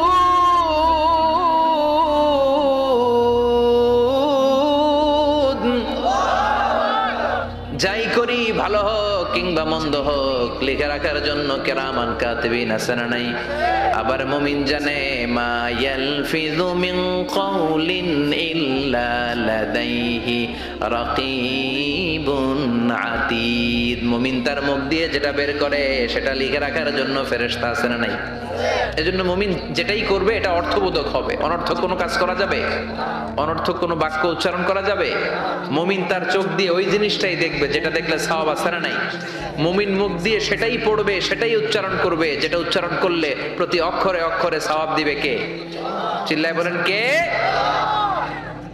আপনি যদি অনর্থক কাজের দিকে মনোনিবেশ করেন, ফোকাস দেন, তাহলে আপনি ভালো কাজের দিকে ফোকাস দেওয়ার সময় পাবেন না। আমাদের দেশের ছেলেপেলেরা যত আজে বাজে কাজ আছে এগুলো নিয়ে ব্যস্ত, আছে না নাই? হিন্দি সিনেমা, ওই যে হুজুর কইতেছে মোবাইল নিয়ে টিপাটিপি, আছে না নাই? খেলাধুলা, রাজনীতি, এগুলো নিয়ে ব্যস্ত, ফলে ভালো কাজে তারা ফোকাস দিতে পারে না। আর যারাই এগুলো থেকে বেরিয়ে কনস্ট্রাকটিভ কাজ করে তাদের জীবনটাকে বরকতময় করে দেয় কে? আমি দেখলাম কিছু যুবক এক জায়গায় ওয়ালের মধ্যে লিখেছে মানবতার দেয়াল। কি লিখেছে? এখানে লিখছে যেটা আপনার দরকার নেই রেখে যান, আর এই পাশে লিখছে যেটা আপনার দরকার লইয়া যান। সুবহানাল্লাহ কোন? তার মানে শীতকালে আপনার যে অতিরিক্ত শীতের পোশাকগুলো দরকার নাই এই হ্যাঙ্গারে ঝুলিয়ে যান। মসজিদে খুব কোন মসজিদের সামনে করেছে মানবতার দেয়াল, এই দেয়ালের এই পাশে অনেকগুলো হ্যাঙ্গার দেওয়া। তারা বলেছে যে এই শীতের পোশাকগুলো আপনার দরকার নেই দিয়ে যান, আর যাদের শীতের কাপড় নাই তারা এখান থেকে নিয়ে যান। এই যে তার চিন্তা, এটা হচ্ছে ইনোভেটিভ চিন্তা। যুবকরা যদি ভালো ভালো কাজগুলো একসাথে করার প্রয়াস পেত, চিন্তা করত, তাহলে বাংলাদেশটারে জান্নাতের টুকরা বানায় দিত কে? এজন্য মুমিনের বৈশিষ্ট্য ওয়াল্লাযীনা হুম আনিল লাগবি মুরিদুন। মুমিন বান্দারা কোনো অনর্থক কাজের সাথে কখনো যুক্ত হতে পারে। তার মানে মুমিন যখন নামাজে দাঁড়ায় অন্তরটা চলে যায় কার দিকে? 2 নম্বরে মুমিন কোনো আজে বাজে কাজে যুক্ত হয় না। 3 নম্বরে আল্লাহ বললেন ওয়াল্লাযীনা হুম লিয-যাকাতি ফাঈলুন। মুমিন বান্দাকে যদি আল্লাহ সম্পদের মালিক বানিয়ে দেয়, আল্লাহর এই সম্পদ থেকে গরিবদেরকে মুমিনরা দান করে। কি করে? এটার নাম হলো যাকাত। এটার নাম কি? জোরে কোন? দে যাকাত তোরা দে রে যাকাত, তোর দিল খুলবে পরে আগে খুলু খাত। দে যাকাত তোরা দে রে যাকাত। চিল্লা এখন ঠিক কিনা? যাকাত ফরজ হয়েছে কার কার? হাত তুলেন তো দেখি। যাকাত দেওয়ার মতো লোক আছে না এদিকে? মাশাআল্লাহ। 1 জন, 2 জন, 3 জন, 4 জন, 5, 6, 7। আল্লাহ ভাইদেরকে তুমি কবুল করো। চিল্লায় বলেন আমিন। যাকাত দেওয়াটা এটা অপশনাল নয়, এটা কম্পালসরি। ওয়াফি আমওয়ালিহিম হাক্কুন লিসাইলি ওয়াল মাহরুম। তোমার সম্পদে গরিবদের জন্য আল্লাহ এটা অধিকার করে দিয়েছে। যিনি যাকাত দেয় তার জন্য দেয়া ফরজ, আর যিনি যাকাত নেয়, যাকাত নেয়া কি তার জন্য ফরজ? কথা কন। তাহলে সে আপনার কাছ থেকে যাকাত নিয়ে আপনাকে ফরজ কাজটা করার ক্ষেত্রে সহযোগিতা করেছে। আপনি কোনো করুণা তারে করেন নাই। চিল্লায় বলেন ঠিক কিনা? আবার আল্লাহ বলেন যাকাত দিবি না কেন? টাকা কি তোর নাকি? ওয়ামিম্মা রাযাকনাহুম ইউনফিকুন। আমি যেটা রিজিক হিসেবে দিছি ওইখান থেকে দে। সম্পদের মালিক আমি বানিয়েছি, অর্থ সম্পদ আমি আল্লাহ দিয়েছি, আবার আমি আল্লাহ আদেশ করেছি দেওয়ার জন্য। ঠিক কিনা? ইসলাম চায় না রাস্তার এক পাশে 5 তলা আরেক পাশে গাছতলা। ইসলাম চায় সম্পদের সমানভাবে তারল্য। যাকাত এটা ফরজ, দিয়ে দাও, তা না হলে কঠিন আযাবের সুসংবাদ দিচ্ছে কে? চিল্লায় বলেন কে? والذين يكنزون الذهب والفضة ولا ينفقونها في سبيل الله فبشرهم بعذاب أليم। যারা স্বর্ণ জমায়, যারা রৌপ্য জমায়, যারা প্রাইজ বন্ড জমিয়ে রাখে, যারা ফিক্সড ডিপোজিট করে রাখে, সম্পদের প্রাচুর্যতা থাকার পরেও যাকাত দেয় না, নবী তাদেরকে কঠিন আযাবের সুসংবাদ দেন। কার কথা? চিল্লায়া বলেন। আযাবের কি সুসংবাদ হয় না দুঃসংবাদ? কথা কন। কিন্তু আল্লাহ এখানে বলছে সুসংবাদ। আল্লাহ বুঝাতে চাইলেন আযাবটা বড় করা হবে, ডেঞ্জারাস হবে। মাইটটা বড় ডেঞ্জারাস। আল্লাহ ছাড় দেয় কিন্তু ছেড়ে দেয় না। আল্লাহ ছেড়ে দেয়? কি দেয়? ছাড় দেয়, ছেড়ে দেয় না। আযাবটা বড় করা হবে, মাইটটা বড় ডেঞ্জারাস হবে যারা যাকাত ফরজ হওয়ার পরেও দেয় না। এটা বোঝানোর জন্য আল্লাহ বললেন কঠিন আযাবের দুঃসংবাদ না, বললেন সুসংবাদ দেন। ছেলে পরীক্ষায় ইংরেজিতে ফেল করছে, মা বলে চান্দু ইংরেজিতে ফেল করছো, তোর বাপে আসুক, এমন মাইট দিবে, মাইট দিলে মজা টের পাবি। ওমিয়া মাইট দিলে কি মজা লাগে? কি লাগে? ব্যথা লাগে। তো মজার কথা বললেন কেন? মাইটটা যে করা হবে, মাইটটা কি হবে? করা হবে। এজন্য যাকাত ফরজ হওয়ার পরে যারা যাকাত দেয় না তাদের জন্য করা মাইর আল্লাহর কাছে আছে না নাই? বিশ্বনবীর কাছে 7টা প্রক্রিয়ায় কোরআনের আয়াত নাজিল হতো। আমরা এই যে একটা কিতাবের ভেতরে কোরআন পেয়ে গেছি, কি সুন্দর 30 পারা। বিশ্বনবীর কাছে কি আল্লাহ তাআলা এইভাবে একটা কোরআন হাতে তুলে দিছিল? কথা কর। 23 বছরের লম্বা ডিউরেশনে, 23 বছরের লম্বা সময়ে নাজমান ইয়ানি কালিলান অল্প অল্প করে হাসবা হাওয়াইজিল বাশার, মানব জাতির প্রয়োজন অনুসারে কোনদিন 1 আয়াত, কোনদিন 10 আয়াত, কোনদিন 5 আয়াত, এভাবে করে করে 23 বছরের লম্বা জিন্দেগিতে আল্লাহ পুরো কোরআনটা বিশ্বনবীর উপর নাজিল করেছে। বিশ্বনবীর কাছে এই যে কোরআন নাজিল হতো এগুলোর অনেকগুলো প্রক্রিয়া আছে। সহিহ হাদিসে এসেছে অনেকগুলো প্রক্রিয়া পাওয়া যায়। 1 নাম্বার প্রক্রিয়া মিসলা সালসালাতিল জারাস, ঘন্টার ধ্বনির মতো বিশ্বনবীর কাছে কোরআন পাঠাতো কে? ঘন্টা চিনেন না? এদিকে হাই স্কুল আছে লক্ষ্মীপুরে, আছে? এই হাই স্কুলে বা প্রাইমারি স্কুলে ছুটির সময় দপ্তরি ঘন্টা বাজায় না? ঘন্টা বাজালে কি হয়? আওয়াজ হয়। বিশ্বনবী বলেন ঘন্টার ধ্বনির মতো বিকট আওয়াজে রব্বুল আলামিন আমার কাছে কোরআন পাঠাতো। এই পদ্ধতিতে বিশ্বনবীর কাছে যখন কোরআন আসতো, প্রচন্ড শীতের রাতে বিশ্বনবী ঘামতে ঘামতে হয়রান হয়ে যেতেন। সুবহানাল্লাহ। কি মজার কোরআন আমরা পাইছি, খুলি আর পড়ি। বিশ্বনবী এই কোরআনকে রিসিভ করতে কত কষ্ট করেছেন। শীতের রাতে, কনকনে শীতের রাতে এই কোরআনকে রিসিভ করতে যে উনি ঘেমে একাকার হয়ে যেতেন। এই হলো একটা প্রক্রিয়া, ঘন্টার মতো কোরআন আসতো। 2 নাম্বার প্রক্রিয়া, মিন ওয়ারাইল হিজাব, পর্দার অন্তরাল থেকে আল্লাহ নিজেই কোরআন পাঠিয়ে দিতেন। বিশ্বনবী আল্লাহরে সরাসরি দেখে নাই। মেরাজের রাতে যখন আল্লাহর দিদারের জন্য গিয়েছিলেন, কথা শুনেছেন কিন্তু দেখে নাই। দুনিয়ার বুকে থেকে আল্লাহরে দেখা যাবে? জান্নাতে না ঢুকে আল্লাহরে দেখা যাবে নাকি? কথা বলেন। আল্লাহর সৌন্দর্য দেখার মতো কোয়ালিটি আমাদের আছে? আল্লাহর চেয়ে সুন্দর কেউ আছে? দুনিয়া সুন্দর, মানুষ সুন্দর, আসমান সুন্দর, জমিন সুন্দর, সুন্দরে সুন্দরে পাল্লা, জানি না কত সুন্দর তুমি আল্লাহ, জানি না কত সুন্দর তুমি আল্লাহ। সুবহানাল্লাহ পড়েন। মেরাজের রাতে আল্লাহর দেখেন নাই, পর্দার এপাশ থেকে আল্লাহ কথা বলে আর নবী শুনে, নবী কথা বলে আল্লাহ শুনে। সুবহানাল্লাহ।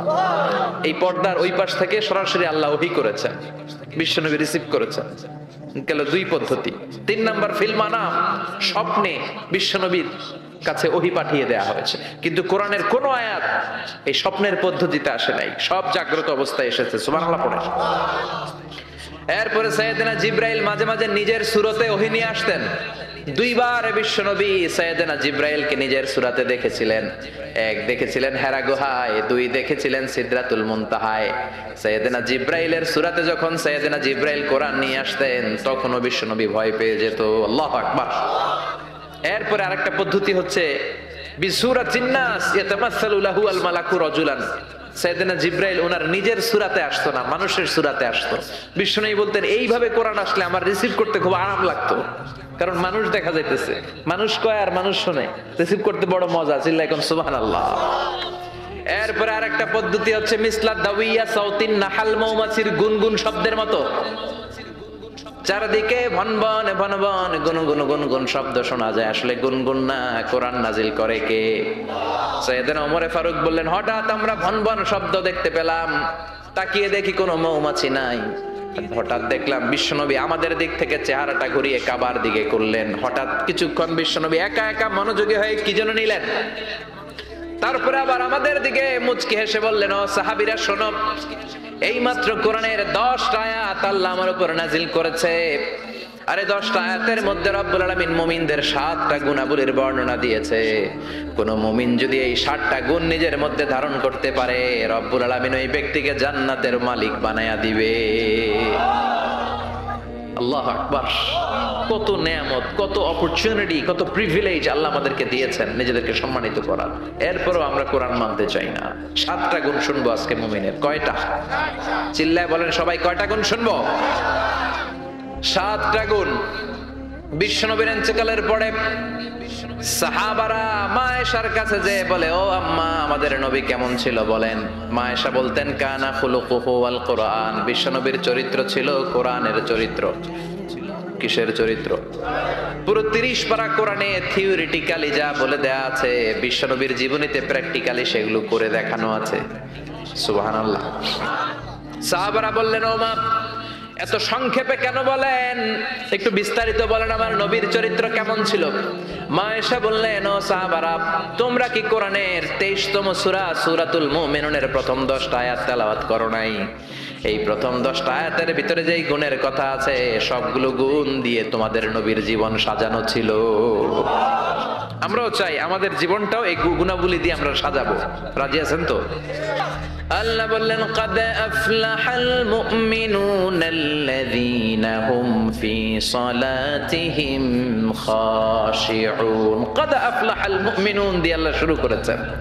قد أفلح المؤمنون, successful indeed are the believers। সফল কাম হলো তারা ঈমান এনেছে যারা। কার কথা?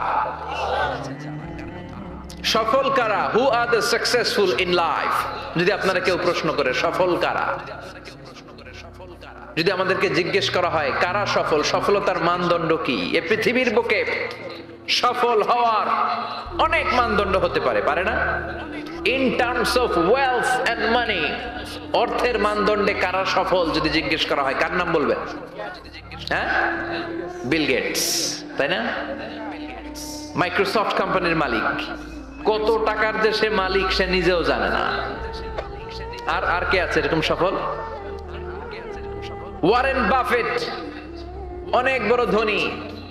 আর কে আছে? স্টিভ জবস, অ্যাপল কোম্পানির মালিক, তাই না? প্রিন্স ওয়ালিদ বিন তালাল, একটা প্লেন আছে, নিজের জেট প্লেন, যে প্লেনটার 70% স্বর্ণ দিয়ে বানানো প্লেন, এটার 70% মেড অফ গোল্ড। তাহলে অর্থের মানদণ্ডে যদি বলি সফল কারা, এদের নাম আসবে, ইনি সফল, ইনি সফল, ইনি সফল, ঠিক কিনা? এবার যদি বলি ইন টার্মস অফ পাওয়ার, ক্ষমতার মানদণ্ডে পৃথিবীতে সবচেয়ে সফল কে? Donald Trump, president of United States of America. কি কয় নিজেই জানে না, আছে না নাই?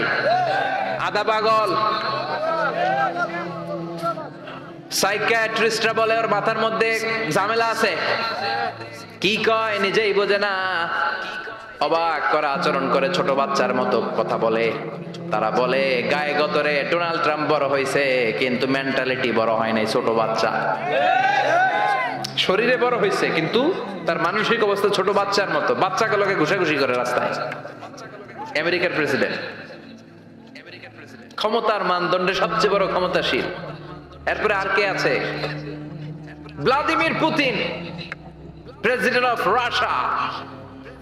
এরপরে নরেন্দ্র মোদী, চীনের, ওটার নাম কি? চীনের আগে ছিল হু জিনতাও, কি নাম? ওয়াং ফুয়াং সোয়াং জোয়াং ফুয়াং, এগুলো বললে ওদের নাম হয়ে যায়। তোর নাম হচ্ছে হু জিনতাও। এখন আরেকটা কি যেন জি জিং, এরকম একজন আসছে। হ্যাঁ, জি জিং ক্ষমতার মানদণ্ডে অনেক ক্ষমতাশীল। অ্যাঞ্জেলা মার্কেল আছে, এটা এরা হচ্ছে ক্ষমতার মানদণ্ডে সফল। তাহলে অর্থের মানদণ্ডে একদল সফল, ক্ষমতার মানদণ্ডে আরেক দল সফল। এবার যদি বলি in terms of name and fame, ক্ষমতা নয়, অর্থ নয়, জনপ্রিয়তা বললেই চিনে। মেসি আছে না নাই? ওই সব চিনে, মুখস্থ। নাম কি? মাসিনা বেটা, মেসি। নেইমার আপনিও জানেন, সর্বনাশ, কিয়ামতের আলামত, হুজুরও জানে। কি নাম? নেইমার। আর কি আছে এরকম? রোনাল্ডো। আর কি আছে? এক নামে চিনে, গোটা বিশ্ব চিনে। বাংলাদেশের জনপ্রিয়তার বিচারে যদি বলি, এক নামে শেখ হাসিনা, সবাই চিনে। হ্যাঁ, খালেদা জিয়া এক নামে চিনে, মাশরাফি বিন মর্তুজা এক নামে চিনে। এখন আর একটা আছে হিরো আলম, আছে না নাই? In terms of name and fame, Allama Delwar Hossain Sayeedi এক নামে 17 কোটি বাংলাদেশের মানুষ চিনে। চিল্লায় বলো ঠিক কিনা? এটা হচ্ছে in terms of name and fame, খ্যাতি, যশ, জনপ্রিয়তা। তার মানে দুনিয়ার বুকে অর্থের মানদণ্ডে কিছু লোক সফল, আবার ক্ষমতার মানদণ্ডে কিছু লোক দুনিয়ার বুকে সফল, আবার জনপ্রিয়তার মানদণ্ডে কিছু নাম বললেই সবাই চিনে। অমিতাভ বচ্চন, শাহরুখ খান, আমির খান, সালমান খান, খয়ার খান, আছে না নাই? তো অর্থের মানদণ্ডে কেউ সেরা সফল, ক্ষমতার মানদণ্ডে কেউ সফল, জনপ্রিয়তার মানদণ্ডে সফল। আল্লাহ বলে আমার কাছে এগুলা মানদণ্ড না। আল্লাহ বলে ক্ষমতা আমার কাছে মানদণ্ড না সফল হওয়ার, অর্থ আমার কাছে সফলতার মানদণ্ড না, জনপ্রিয়তাও আমার কাছে সফলতার মানদণ্ড না। আমার কাছে সফলতার মানদণ্ড হলো ঈমান। আল্লাহর কাছে সফলতার মানদণ্ড কি? দুনিয়াতে আপনার টাকা আছে, ক্ষমতা আছে, আপনি বের হলে সামনে গাড়ি, পেছনে গাড়ি, সামনে পুলিশ, পেছনে পুলিশ, সামনে বডিগার্ড, পেছনে বডিগার্ড, কিন্তু আল্লাহর কাছে এই ক্ষমতার 4 আনা দাম নাও থাকতে পারে। চিল্লা এখন ঠিক কিনা? আল্লাহ বলেন ক্ষমতা আমার কাছে সফলতার মানদণ্ড না, অর্থ আমার কাছে সফলতার মানদণ্ড না, জনপ্রিয়তা আমার কাছে সফলতার মানদণ্ড না, আমি আল্লাহর কাছে সফলতার মানদণ্ড হলো ঈমান। আল্লাহর কাছে সফলতার মানদণ্ড কি? ঈমান যদি না থাকে তার কোনো দাম in the day of judgement আল্লাহর কাছে আছে? চিল্লায় বলেন আছে। সেজন্য আল্লাহ বললেন ক্বাদ আফলাহাল মুমিনুনাল্লাযীনা হুম ফি সালাতিহিম খাশিউন। এই দুনিয়া এবং আখিরাতে সফল হয়েছে তারা, আল্লাহর উপর ঈমান এনেছে যারা। ঠিক কি না? সফল হয়েছে কারা? ঈমান এনেছে যারা। চিল্লায় উত্তর দেন, সফল হয়েছে কারা? নাকি যাদের টাকা বেশি এরা সফল, ক্ষমতা বেশি এরা সফল, এক নামে সারা বিশ্ব চিনে সেলিব্রিটি এরা সফল? সফল হচ্ছে ঈমানদার। আমরা সেই ঈমানদার গোষ্ঠীর মানুষ, আমরা সেই ঈমানের পথের সৈনিক। চিল্লায় বলেন ঠিক কি না? আল্লাহ বললেন ক্বাদ আফলাহাল মুমিনুনাল্লাযীনা হুম ফি সালাতিহিম খাশিউন। আমার কাছে সফলতার মানদণ্ড হলো ঈমান। আমার কাছে সফল হলো তারা, ঈমান এনেছে যারা। কিন্তু ঈমানটা আধা আধা মানলে হবে না, পুরাপুরি ঈমান থাকতে হবে। ঠিক কি না? কেউ যদি বলে কোরআনের আধা মানি আধা মানি না, মুমিন না কাফের? কেউ যদি বলে আমি এই সূরা মানি ওই সূরা মানি না, মুমিন না কাফের? কেউ যদি এইটা ভাল লাগে, আমার দলের জন্য যেটা সুবিধা ওইটা মানি, আমার দলের জন্য যেটা ঝামেলা ওইটা মানি না, এরকম আছে না নাই? মিষ্টি খাওয়ার সুন্নত মানে, মায়ের খাওয়া যে সুন্নত মানে না, আছে না নাই? মিষ্টি মিষ্টি কথা মানে, ঝুঁকি নেওয়া যে সুন্নাত ওইটা মানে না, এরকম আছে না নাই? সুন্নাত নয় শুধু সুমধুর আলাপন, আর সুন্নাত হলো হুঙ্কার গর্জন। ঠিক কি না? সুন্নাত শুধু নয় নির্জন ধ্যানে যাওয়া, আর সুন্নাত হলো পাথরের আঘাত খাওয়া।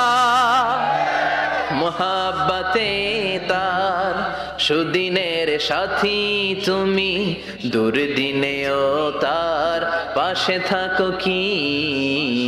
আরো কিছু সুন্নাত আছে তুমি জানো কি? জানলেও জীবনে কখনো তা মানো কি? সুন্নাত নয় শুধু দাওয়াতের মেহমান, সুন্নাত নয় শুধু খাওয়া শেষে মধুপান, আরো কিছু সুন্নাত আছে তুমি জানো কি? জানলেও জীবনে কখনো তা মানো কি? চিল্লায় বলে ঠিক কি না? তার মানে আল্লাহর কাছে সফলতার মানদণ্ড হলো ঈমান। কিন্তু সাধারণ ঈমান নয়, ঈমানটা হতে হবে পূর্ণাঙ্গ ঈমান। কিছু মানলাম কিছু মানলাম না, এমন করা যাবে? মানলে পুরোটাই মানতে হবে। কার কথা? চিল্লায় বলেন কথাটা কার? আবার আল্লাহ বললেন ঈমান আনলে নির্ভেজাল ঈমান থাকতে হবে। ওই ঈমানের মধ্যে শিরক থাকলে হবে নাকি? কথা কোন? আল্লাহ বললেন ওয়াল্লাযীনা আমানু ওয়া লাম ইয়ালবিসু ঈমানাহুম বিযুলমিন উলাইকা লাহুমুল আমনু ওয়া হুম মুহতাদুন।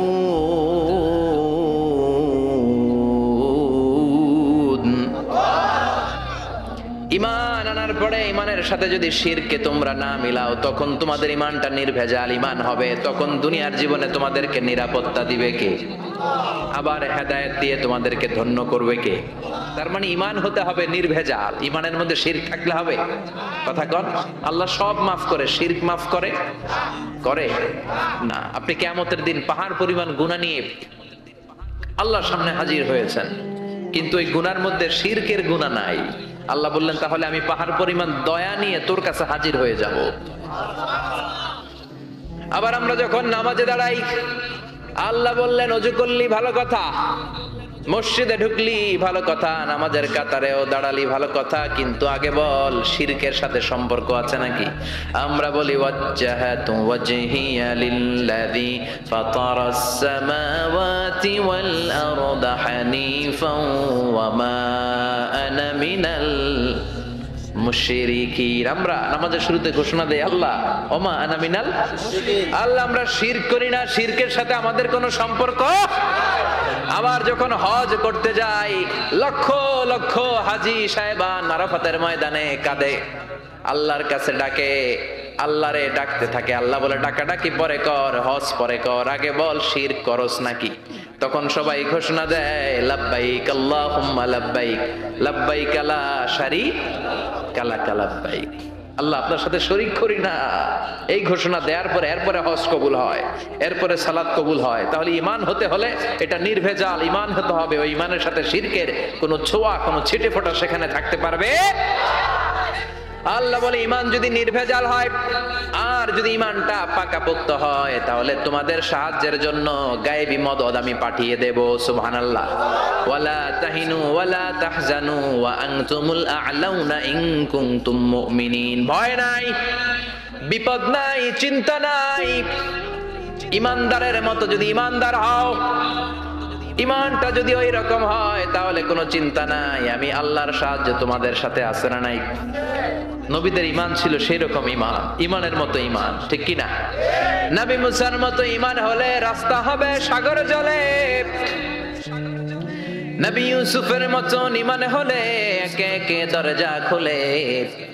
নবী ইব্রাহিমের মতো ঈমান যদি আজও থাকে বিদ্যমান, অগ্নিকুণ্ডে দেখতে পাবে খুবসুরত এক ফুল বাগান। সুবহানাল্লাহ পড়েন। এজন্য ঈমানের মতো ঈমান হলে সাহায্য পাঠাবে কে?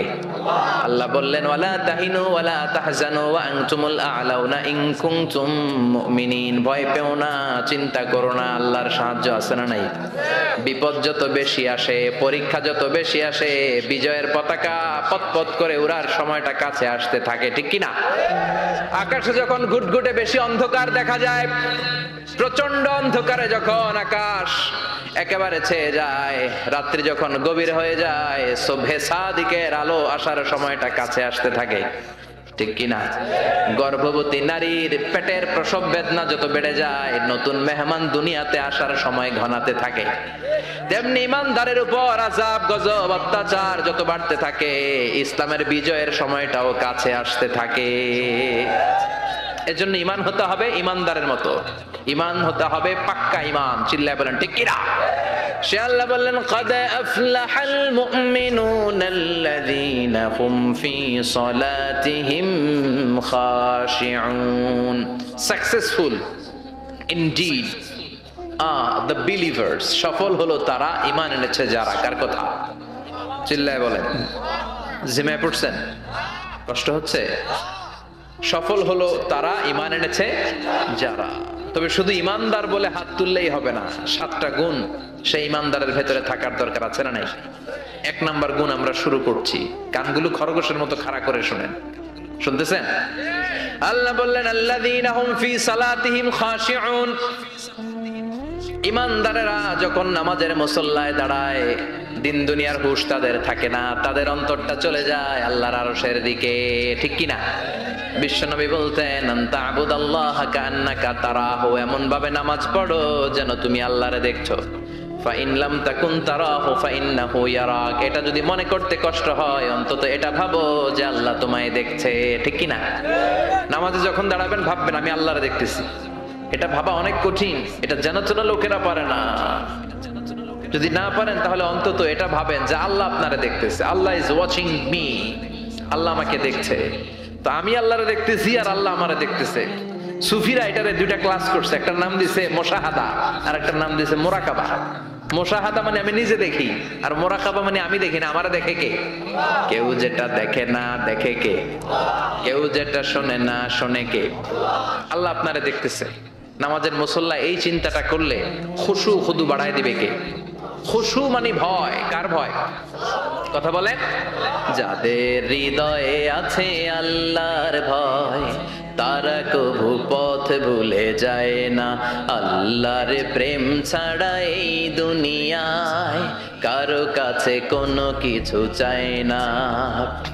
রাতের আধারে যারা সেজদাতে রয়, দু চোখের শ্রুতে নদী যেন বয়। রাতের আধারে যারা সেজদাতে রয়, দু চোখের শ্রুতে নদী যেন বয়। ছলনার হাতছানি যতই আসুক, পেছনে ফিরেও সে তাকায় না। যাদের হৃদয়ে আছে আল্লাহর ভয়, তারা কবু পথ ভুলে যায় না। আল্লাহর প্রেম ছাড়া এই দুনিয়ায় কারো কাছে কোনো কিছু চায় না, কারো কাছে কোনো কিছু চায় না। ঠিক কি না? খুশু মানে আল্লাহর ভয়। আল্লাহর ভয় নিয়ে যদি কেউ মুসল্লার মধ্যে নামাজের জন্য দাঁড়ায়, তার মন ডানে বায়ে কোনো দিকে যেতে পারে নাকি? কথা বলেন।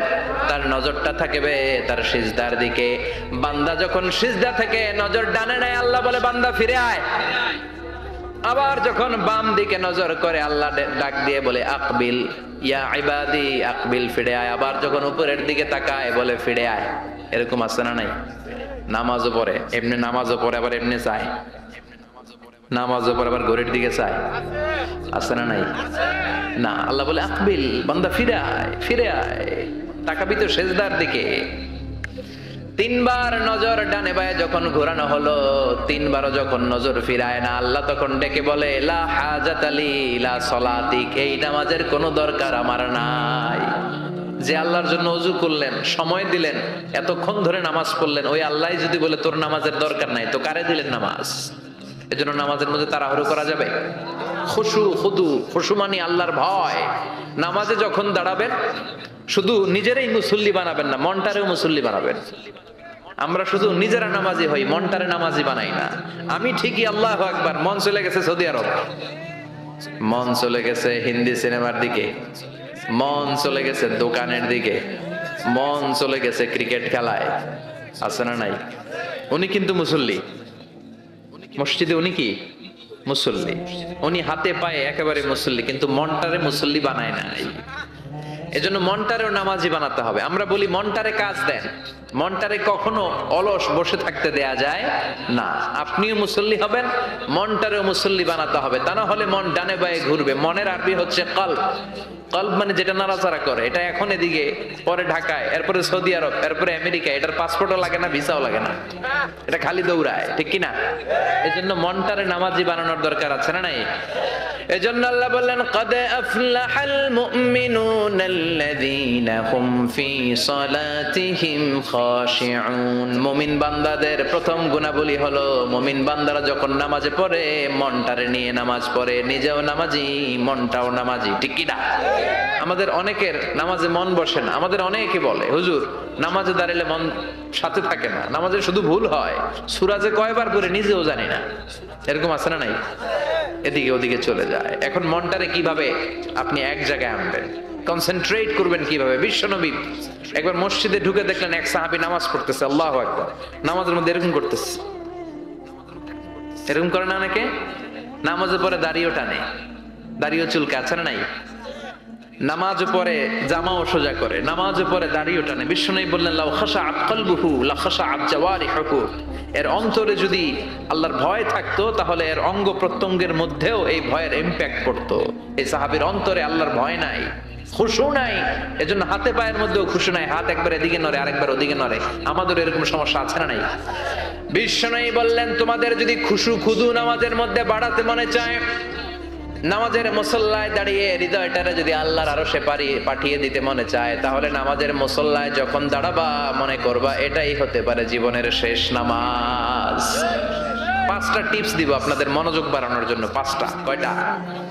নামাজে মনোযোগায়ন কিভাবে করবেন 5টা টিপস খেয়াল করে রাখেন।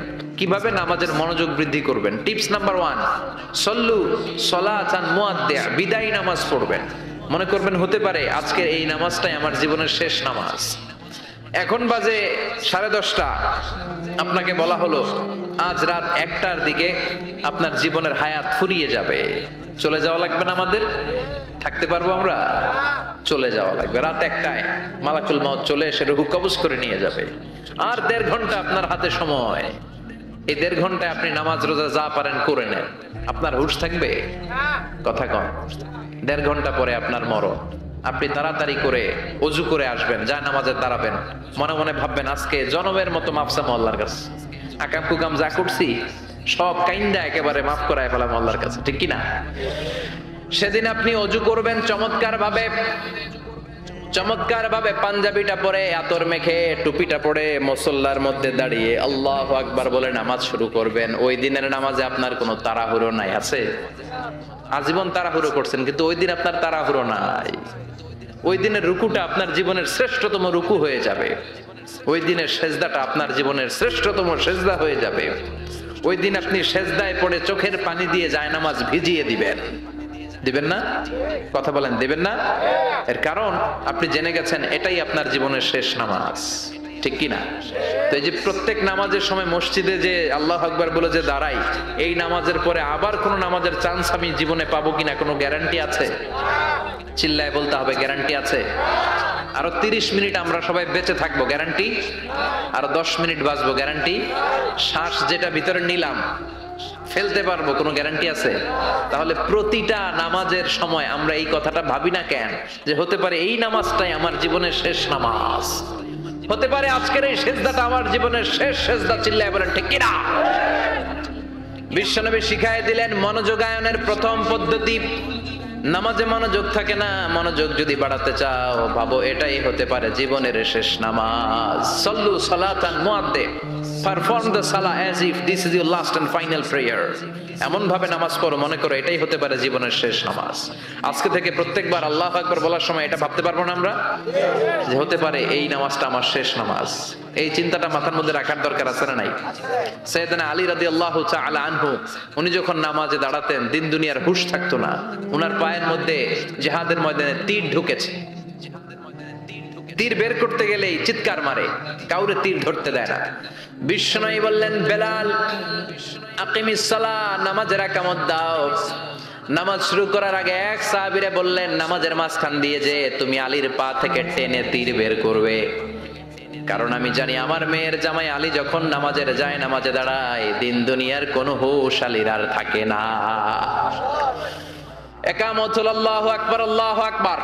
বিশ্বনবী নামাজ শুরু করলেন, রুকু দিলেন, সিজদা দিলেন। দ্বিতীয় রাকাতের জন্য যখন দাঁড়ালেন বিশ্বনবীর কথা মতো এই সাহাবী যে কাতারের মাঝখানে সাইয়েদনা আলীর পা থেকে গায়ে যত জোর ছিল টান মেরে তীর বের করেছে, ফিনকে দিয়ে রক্ত বের হয়েছে।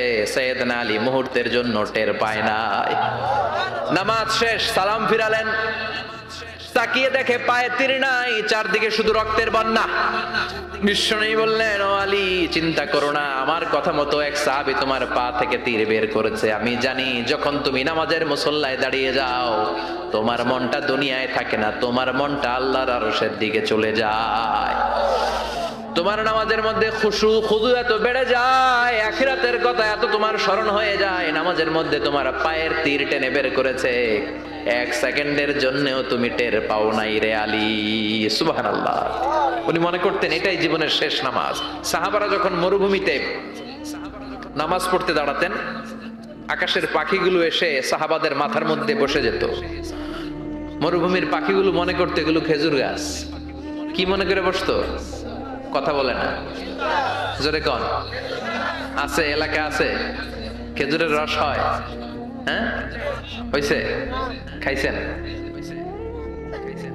পাখিগুলো মনে করতে এগুলো খেজুর গাছ, কারণ সাহাবারা নড়ে না, চড়ে না, ডানে বায়ে তাকায় না। খেজুর গাছ যেমনি ঠায় দাঁড়িয়ে থাকে সাহাবারা ঠায় দাঁড়িয়ে থেকে নামাজ পড়তেন। চিল্লায় কোন আল্লাহু আকবার।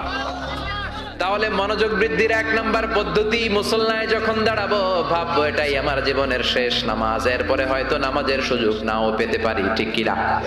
2 নাম্বার পদ্ধতি হলো নামাজের মধ্যে আহকাম এবং আরকান গুলো ধীরস্থির ভাবে আদায় করতে হবে, তাড়াহুড়ো নামাজের মধ্যে করা যাবে না। আমাদের হানাফি মাযহাবে তা'দিলুল আরকান এটা ওয়াজিব।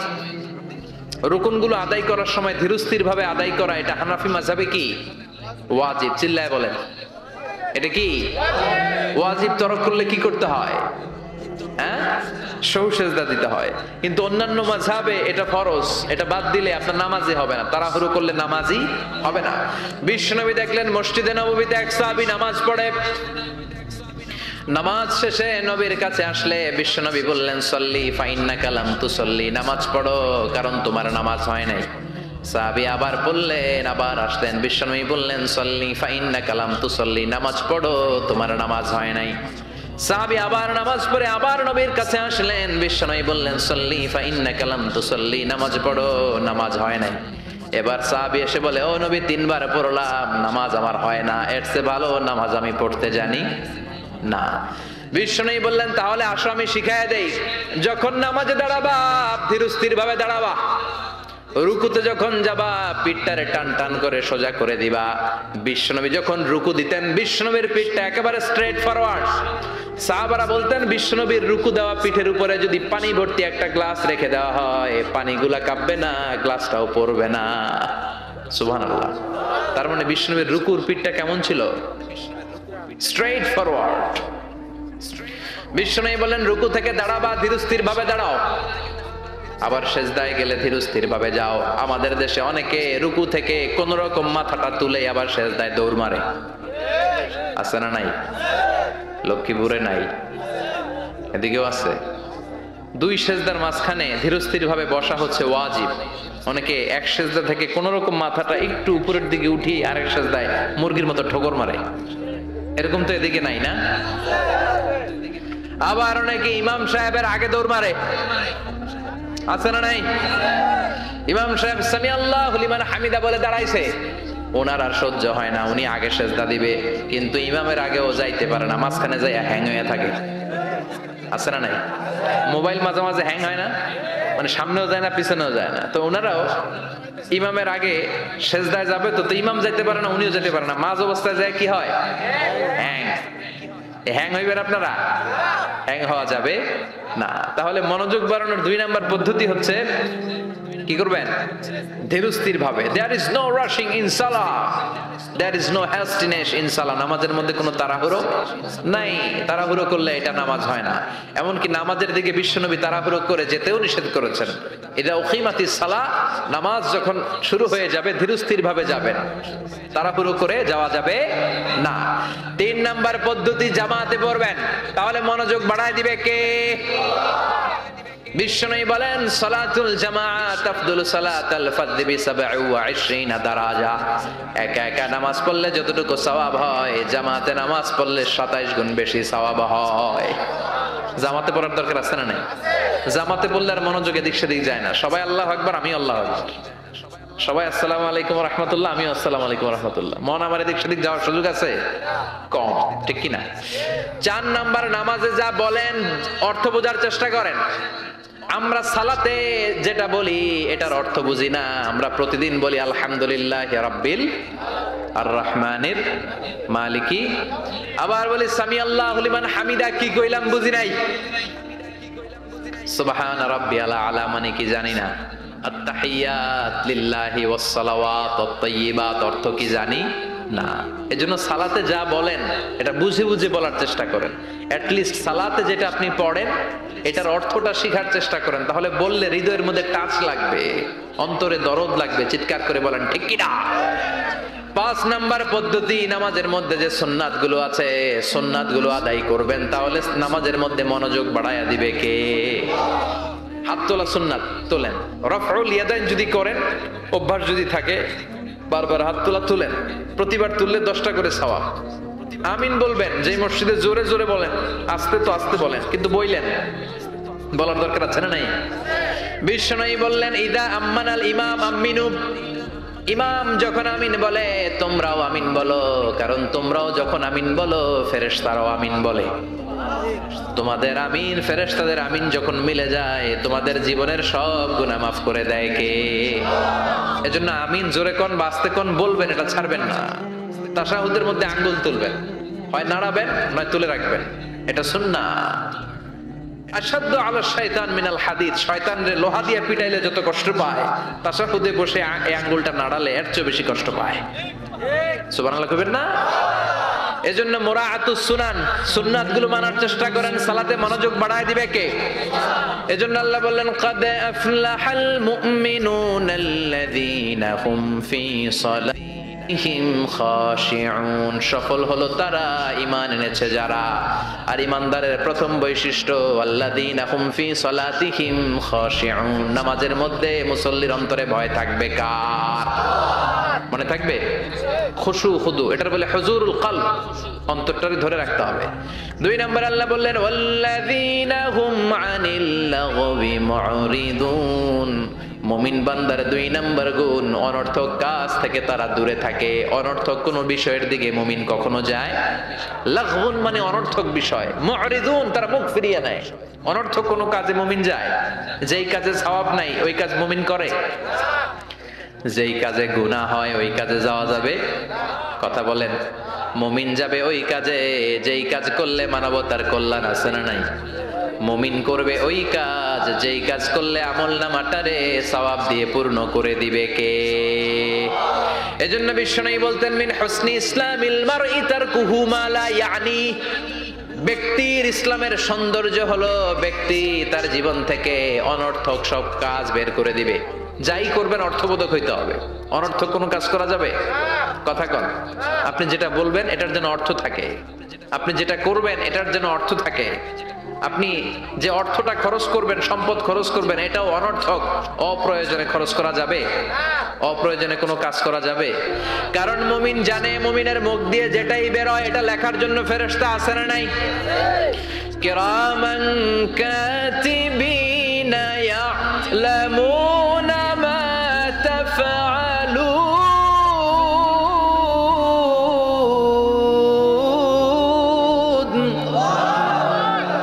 যাই করি ভালো হোক কিংবা মন্দ হোক লিখে রাখার জন্য কিরামান কাতিবিন আছে না নাই? আবার মুমিন জানে মা ইয়ালফিযু মিন কাউলিন ইল্লা লাদাইহি রাকীবুন আতীদ। মুমিন তার মুখ দিয়ে যেটা বের করে সেটা লিখে রাখার জন্য ফেরেশতা আছে না নাই? এজন্য মুমিন যেটাই করবে এটা অর্থবোধক হবে। অনর্থক কোনো কাজ করা যাবে? অনর্থক কোনো বাক্য উচ্চারণ করা যাবে? মুমিন তার চোখ দিয়ে ওই জিনিসটাই দেখবে যেটা দেখলে সওয়াব আছে না নাই? মুমিন মুখ দিয়ে সেটাই পড়বে, সেটাই উচ্চারণ করবে যেটা উচ্চারণ করলে প্রতি অক্ষরে অক্ষরে সওয়াব দিবে কে? চিল্লায় বলেন কে? আপনি যদি অনর্থক কাজের দিকে মনোনিবেশ করেন, ফোকাস দেন, তাহলে আপনি ভালো কাজের দিকে ফোকাস দেওয়ার সময় পাবেন না। আমাদের দেশের ছেলেপেলারা যত আজে বাজে কাজ আছে এগুলো নিয়ে ব্যস্ত আছে না নাই? হিন্দি সিনেমা, ওই যে হুজুর কইতেছে মোবাইল নিয়ে টিপাটিপি আছে না নাই? খেলাধুলা, রাজনীতি, এগুলো নিয়ে ব্যস্ত। ফলে ভালো কাজে তারা ফোকাস দিতে পারে না। আর যারাই এগুলো থেকে বেরিয়ে কনস্ট্রাকটিভ কাজ করে তাদের জীবনটারে বরকতময় করে দেয় কে? আমি দেখলাম কিছু যুবক এক জায়গায় ওয়ালের মধ্যে লিখেছে মানবতার দেয়াল। কি লিখেছে? এখানে লিখছে যেটা আপনার দরকার নেই রেখে যান, আর এই পাশে লিখছে যেটা আপনার দরকার লইয়া যান। সুবহানাল্লাহ কোন? তার মানে শীতকালে আপনার যে অতিরিক্ত শীতের পোশাকগুলো দরকার নাই এই হ্যাঙ্গারে ঝুলিয়ে যান। মসজিদে খুব কোন মসজিদের সামনে করেছে মানবতার দেয়াল। এই দেয়ালের এই পাশে অনেকগুলো হ্যাঙ্গার দেওয়া। তারা বলেছে যে এই শীতের পোশাকগুলো আপনার দরকার নেই দিয়ে যান, আর যাদের শীতের কাপড় নাই তারা এখান থেকে নিয়ে যান। এই যে তার চিন্তা, এটা হচ্ছে ইনোভেটিভ চিন্তা। যুবকরা যদি ভালো ভালো কাজগুলো একসাথে করার প্রয়াস পেত, চিন্তা করতো, তাহলে বাংলাদেশটাকে জান্নাতের টুকরা বানায় দিত কে? এজন্য মুমিনের বৈশিষ্ট্য ওয়াল্লাযীনা হুম আনিল লাগবি মুরিদুন। মুমিন বান্দারা কোনো অনর্থক কাজের সাথে কখনো যুক্ত হতে পারে। তার মানে মুমিন যখন নামাজে দাঁড়ায় অন্তরটা চলে যায় কার দিকে? 2 নম্বরে মুমিন কোনো আজে বাজে কাজে যুক্ত হয় না। 3 নম্বরে আল্লাহ বললেন ওয়াল্লাযীনা হুম লিয-যাকাতি ফাইলুন। মুমিন বান্দাকে যদি আল্লাহ সম্পদের মালিক বানিয়ে দেয়, আল্লাহর এই সম্পদ থেকে গরিবদেরকে মুমিনরা দান করে। কি করে? এটার নাম হলো যাকাত। এটার নাম কি? জোরে কোন? দে যাকাত তোরা দে রে যাকাত, তোর দিল খুলবে পরে আগে খুলু খাত। দে যাকাত তোরা দে রে যাকাত। চিল্লা এখন ঠিক কিনা? যাকাত ফরজ হয়েছে কার কার? হাত তুলেন তো দেখি। যাকাত দেওয়ার মতো লোক আছে না এদিকে? মাশাআল্লাহ। 1 জন, 2 জন, 3 জন, 4 জন, 5, 6, 7। আল্লাহ ভাইদেরকে তুমি কবুল করো।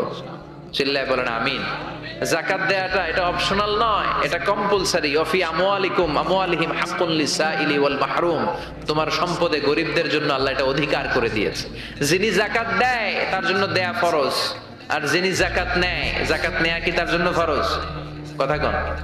তাহলে সে আপনার কাছ থেকে যাকাত নিয়ে আপনাকে ফরজ কাজটা করার ক্ষেত্রে সহযোগিতা করেছে।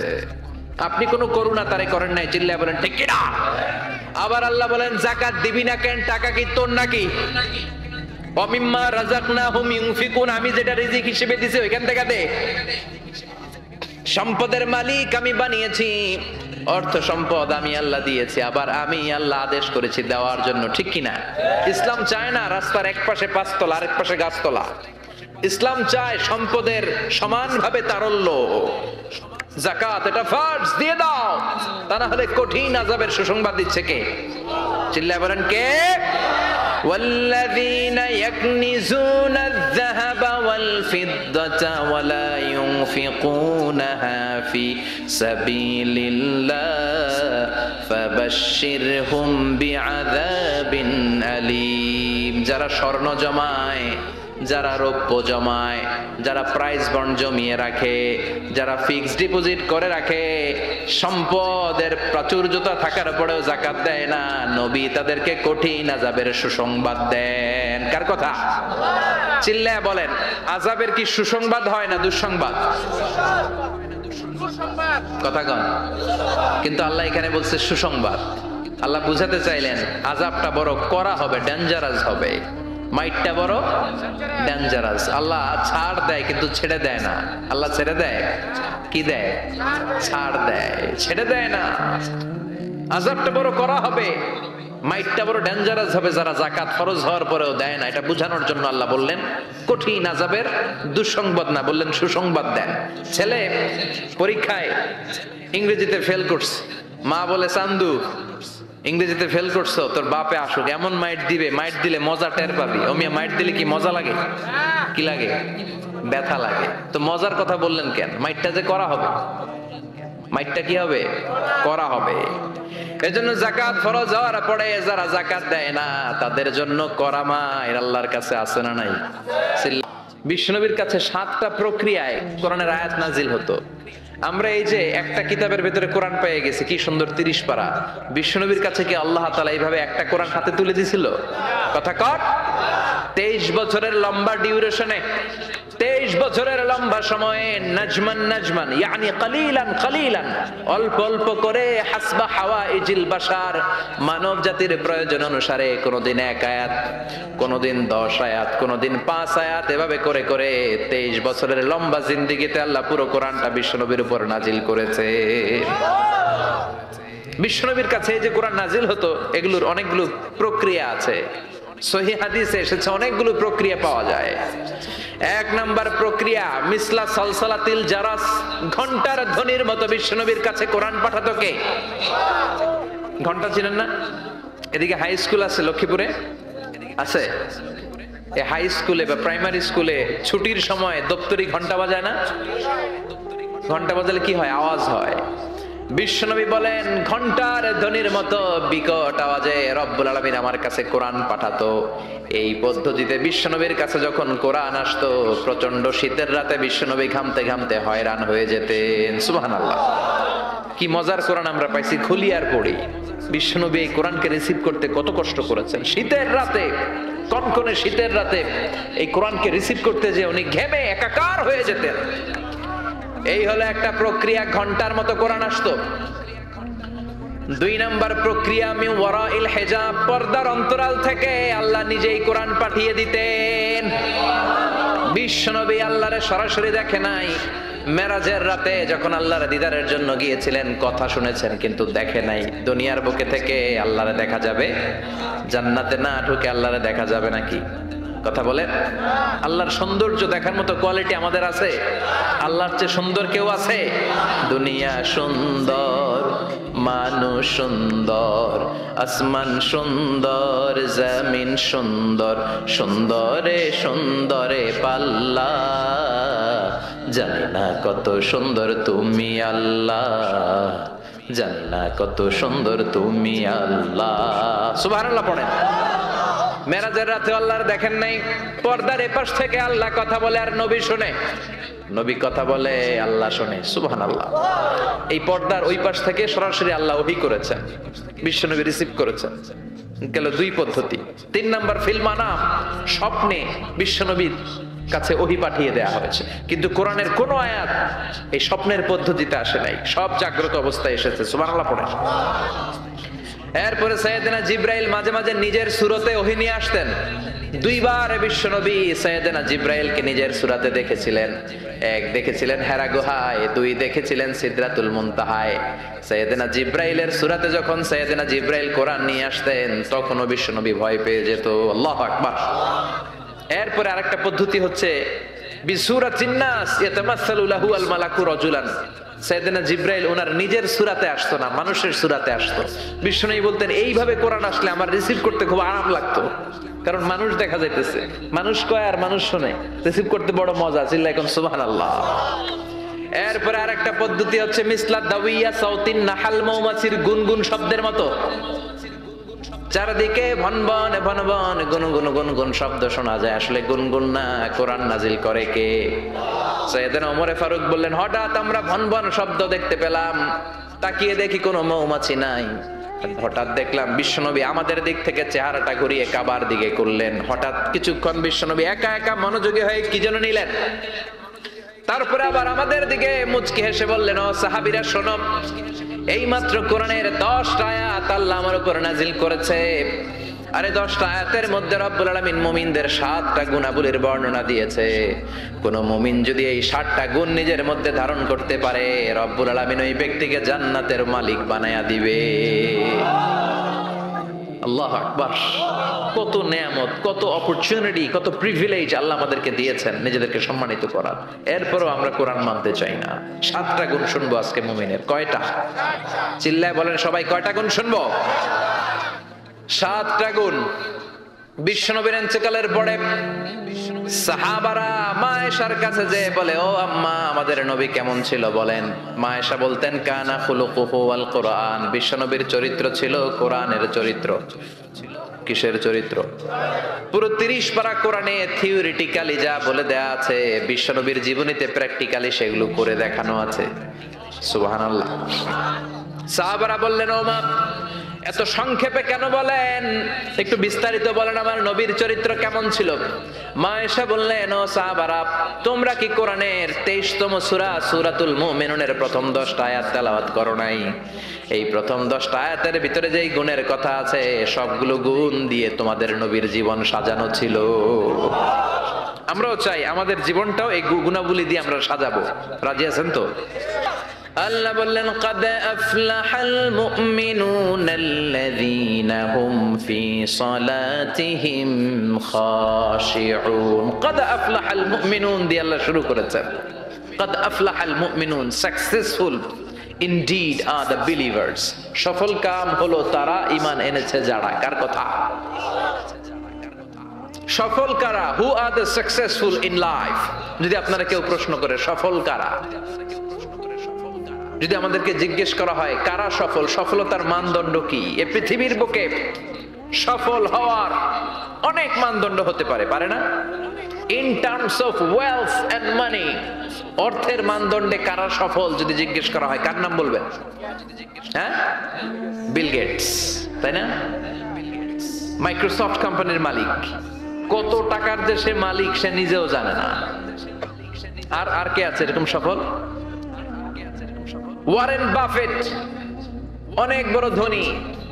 আর কে আছে? স্টিভ জবস, অ্যাপল কোম্পানির মালিক, তাই না? প্রিন্স ওয়ালিদ বিন তালাল, একটা প্লেন আছে, নিজের জেট প্লেন, যে প্লেনটার 70% স্বর্ণ দিয়ে বানানো প্লেন, এটার 70% মেড অফ গোল্ড।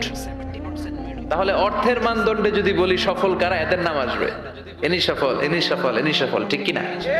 এবার যদি বলি ইন টার্মস অফ পাওয়ার, ক্ষমতার মানদণ্ডে পৃথিবীতে সবচেয়ে সফল কে? Donald Trump, president of United States of America. কি কয় নিজেই জানে না, আছে না নাই? আদা পাগল। সাইকিয়াট্রিস্টরা বলে ওর মাথার মধ্যে ঝামেলা আছে। কি কয় নিজেই বোঝে না। অবাক করা আচরণ করে, ছোট বাচ্চার মতো কথা বলে। তারা বলে গায়ে গতরে ডোনাল্ড ট্রাম্প বড় হয়েছে, কিন্তু মেন্টালিটি বড় হয় নাই, ছোট বাচ্চা। শরীরে বড় হয়েছে কিন্তু তার মানসিক অবস্থা ছোট বাচ্চার মতো। বাচ্চাগুলোকে ঘুষাঘুষি করে রাস্তায়। আমেরিকার প্রেসিডেন্ট, ক্ষমতার মানদণ্ডে সবচেয়ে বড় ক্ষমতাশীল। এরপরে আর কে আছে? Vladimir Putin, president of Russia. এরপরে নরেন্দ্র মোদী, চীনের ওটার নাম কি? চীনের আগে ছিল হু জিনতাও, কি নাম? ওয়াং ফুয়াং সোয়াং জোয়াং ফুয়াং, এগুলো বললে ওদের নাম হয়ে যায়। তোর নাম হচ্ছে হু জিনতাও। এখন আরেকটা কি যেন জি জিং, এরকম একজন আসছে। হ্যাঁ, জি জিং ক্ষমতার মানদণ্ডে অনেক ক্ষমতাশীল। অ্যাঞ্জেলা মার্কেল আছে, এটা এরা হচ্ছে ক্ষমতার মানদণ্ডে সফল। তাহলে অর্থের মানদণ্ডে একদল সফল, ক্ষমতার মানদণ্ডে আরেক দল সফল। এবার যদি বলি in terms of name and fame, ক্ষমতা নয়, অর্থ নয়, জনপ্রিয়তা বললেই চিনে। মেসি আছে না নাই? ওই সব চিনে, মুখস্থ। নাম কি? মাসিনা বেটা, মেসি। নেইমার আপনিও জানেন, সর্বনাশ, কিয়ামতের আলামত, হুজুরও জানে। কি নাম? নেইমার। আর কি আছে এরকম? রোনাল্ডো। আর কি আছে? এক নামে চিনে, গোটা বিশ্ব চিনে। বাংলাদেশের জনপ্রিয়তার বিচারে যদি বলি, এক নামে শেখ হাসিনা, সবাই চিনে। হ্যাঁ, খালেদা জিয়া এক নামে চিনে, মাশরাফি বিন মুর্তজা এক নামে চিনে। এখন আর একটা আছে হিরো আলম, আছে না নাই? In terms of name and fame. Allama Delwar Hossain Sayeedi এক নামে 17 কোটি বাংলাদেশের মানুষ চিনে। চিল্লায় বলো ঠিক কিনা? এটা হচ্ছে in terms of name and fame, খ্যাতি, যশ, জনপ্রিয়তা। তার মানে দুনিয়ার বুকে অর্থের মানদণ্ডে কিছু লোক সফল, আবার ক্ষমতার মানদণ্ডে কিছু লোক দুনিয়ার বুকে সফল, আবার জনপ্রিয়তার মানদণ্ডে কিছু নাম বললেই সবাই চিনে। অমিতাভ বচ্চন, শাহরুখ খান, আমির খান, সালমান খান, খয়ার খান, আছে না নাই? তো অর্থের মানদণ্ডে কেউ সেরা সফল, ক্ষমতার মানদণ্ডে কেউ সফল, জনপ্রিয়তার মানদণ্ডে সফল। আল্লাহ বলে আমার কাছে এগুলা মানদণ্ড না। আল্লাহ বলে ক্ষমতা আমার কাছে মানদণ্ড না সফল হওয়ার, অর্থ আমার কাছে সফলতার মানদণ্ড না, জনপ্রিয়তাও আমার কাছে সফলতার মানদণ্ড না। আমার কাছে সফলতার মানদণ্ড হলো ঈমান। আল্লাহর কাছে সফলতার মানদণ্ড কি? দুনিয়াতে আপনার টাকা আছে, ক্ষমতা আছে, আপনি বের হলে সামনে গাড়ি, পেছনে গাড়ি, সামনে পুলিশ, পেছনে পুলিশ, সামনে বডিগার্ড, পেছনে বডিগার্ড, কিন্তু আল্লাহর কাছে এই ক্ষমতার 4 আনা দাম নাও থাকতে পারে। চিল্লা এখন ঠিক কিনা?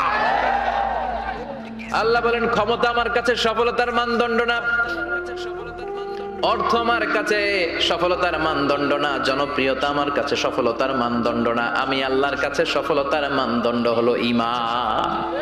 আল্লাহর কাছে সফলতার মানদণ্ড কি? ঈমান যদি না থাকে তার কোনো দাম in the day of judgement আল্লাহর কাছে আছে? চিল্লায় বলেন আছে।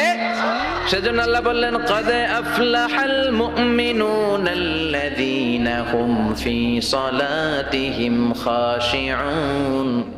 এই দুনিয়া এবং আখিরাতে সফল হয়েছে তারা, আল্লাহর উপর ঈমান এনেছে যারা। ঠিক কিনা? সফল হয়েছে কারা? ঈমান এনেছে যারা। চিল্লায় উত্তর দেন, সফল হয়েছে কারা? নাকি যাদের টাকা বেশি এরা সফল, ক্ষমতা বেশি এরা সফল, এক নামে সারা বিশ্ব চিনে, সেলিব্রিটি এরা সফল? সফল হচ্ছে ঈমানদার। আমরা সেই ঈমানদার গোষ্ঠীর মানুষ, আমরা সেই ঈমানের পথের সৈনিক। চিল্লায় বলেন ঠিক কিনা? আল্লাহ বললেন ক্বাদ আফলাহাল মুমিনুনাল্লাযীনা হুম ফি সালাতিহিম খাশিউন। আমার কাছে সফলতার মানদণ্ড হলো ঈমান। আমার কাছে সফল হলো তারা, ঈমান এনেছে যারা। কিন্তু ঈমানটা আধা আধা মানলে হবে না, পুরাপুরি ঈমান থাকতে হবে। ঠিক কি না?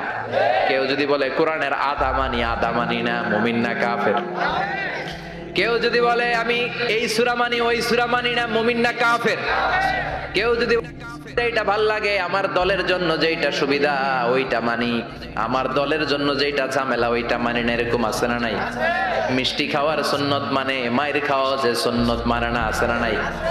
মিষ্টি মিষ্টি কথা মানে, ঝুঁকি নেওয়া যে সুন্নাত, ওইটা মানে না, এরকম আছে না নাই? সুন্নাত নয় শুধু সুমধুর আলাপন, আর সুন্নাত হলো হুঙ্কার গর্জন। ঠিক কি না? সুন্নাত শুধু নয় নির্জন ধ্যানে যাওয়া, আর সুন্নাত হলো পাথরের আঘাত খাওয়া। মোহাব্বতে তার সুদিনের সাথী তুমি, দুর্দিনেও তার পাশে থাকো কি? আরো কিছু সুন্নাত আছে তুমি জানো কি? জানলেও জীবনে কখনো তা মানো কি?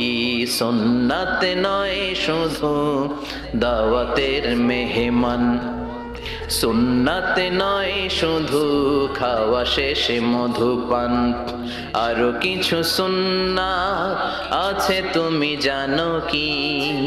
জানলেও জীবনে কখনো তা মানো কি? চিল্লায় বলে ঠিক কি না? তার মানে আল্লাহর কাছে সফলতার মানদণ্ড হলো ঈমান, কিন্তু সাধারণ ঈমান নয়, ঈমানটা হতে হবে পূর্ণাঙ্গ ঈমান। কিছু মানলাম না, এমন করা যাবে? মানলে পুরোটাই মানতে হবে। কার কথা? চিল্লায় বলেন।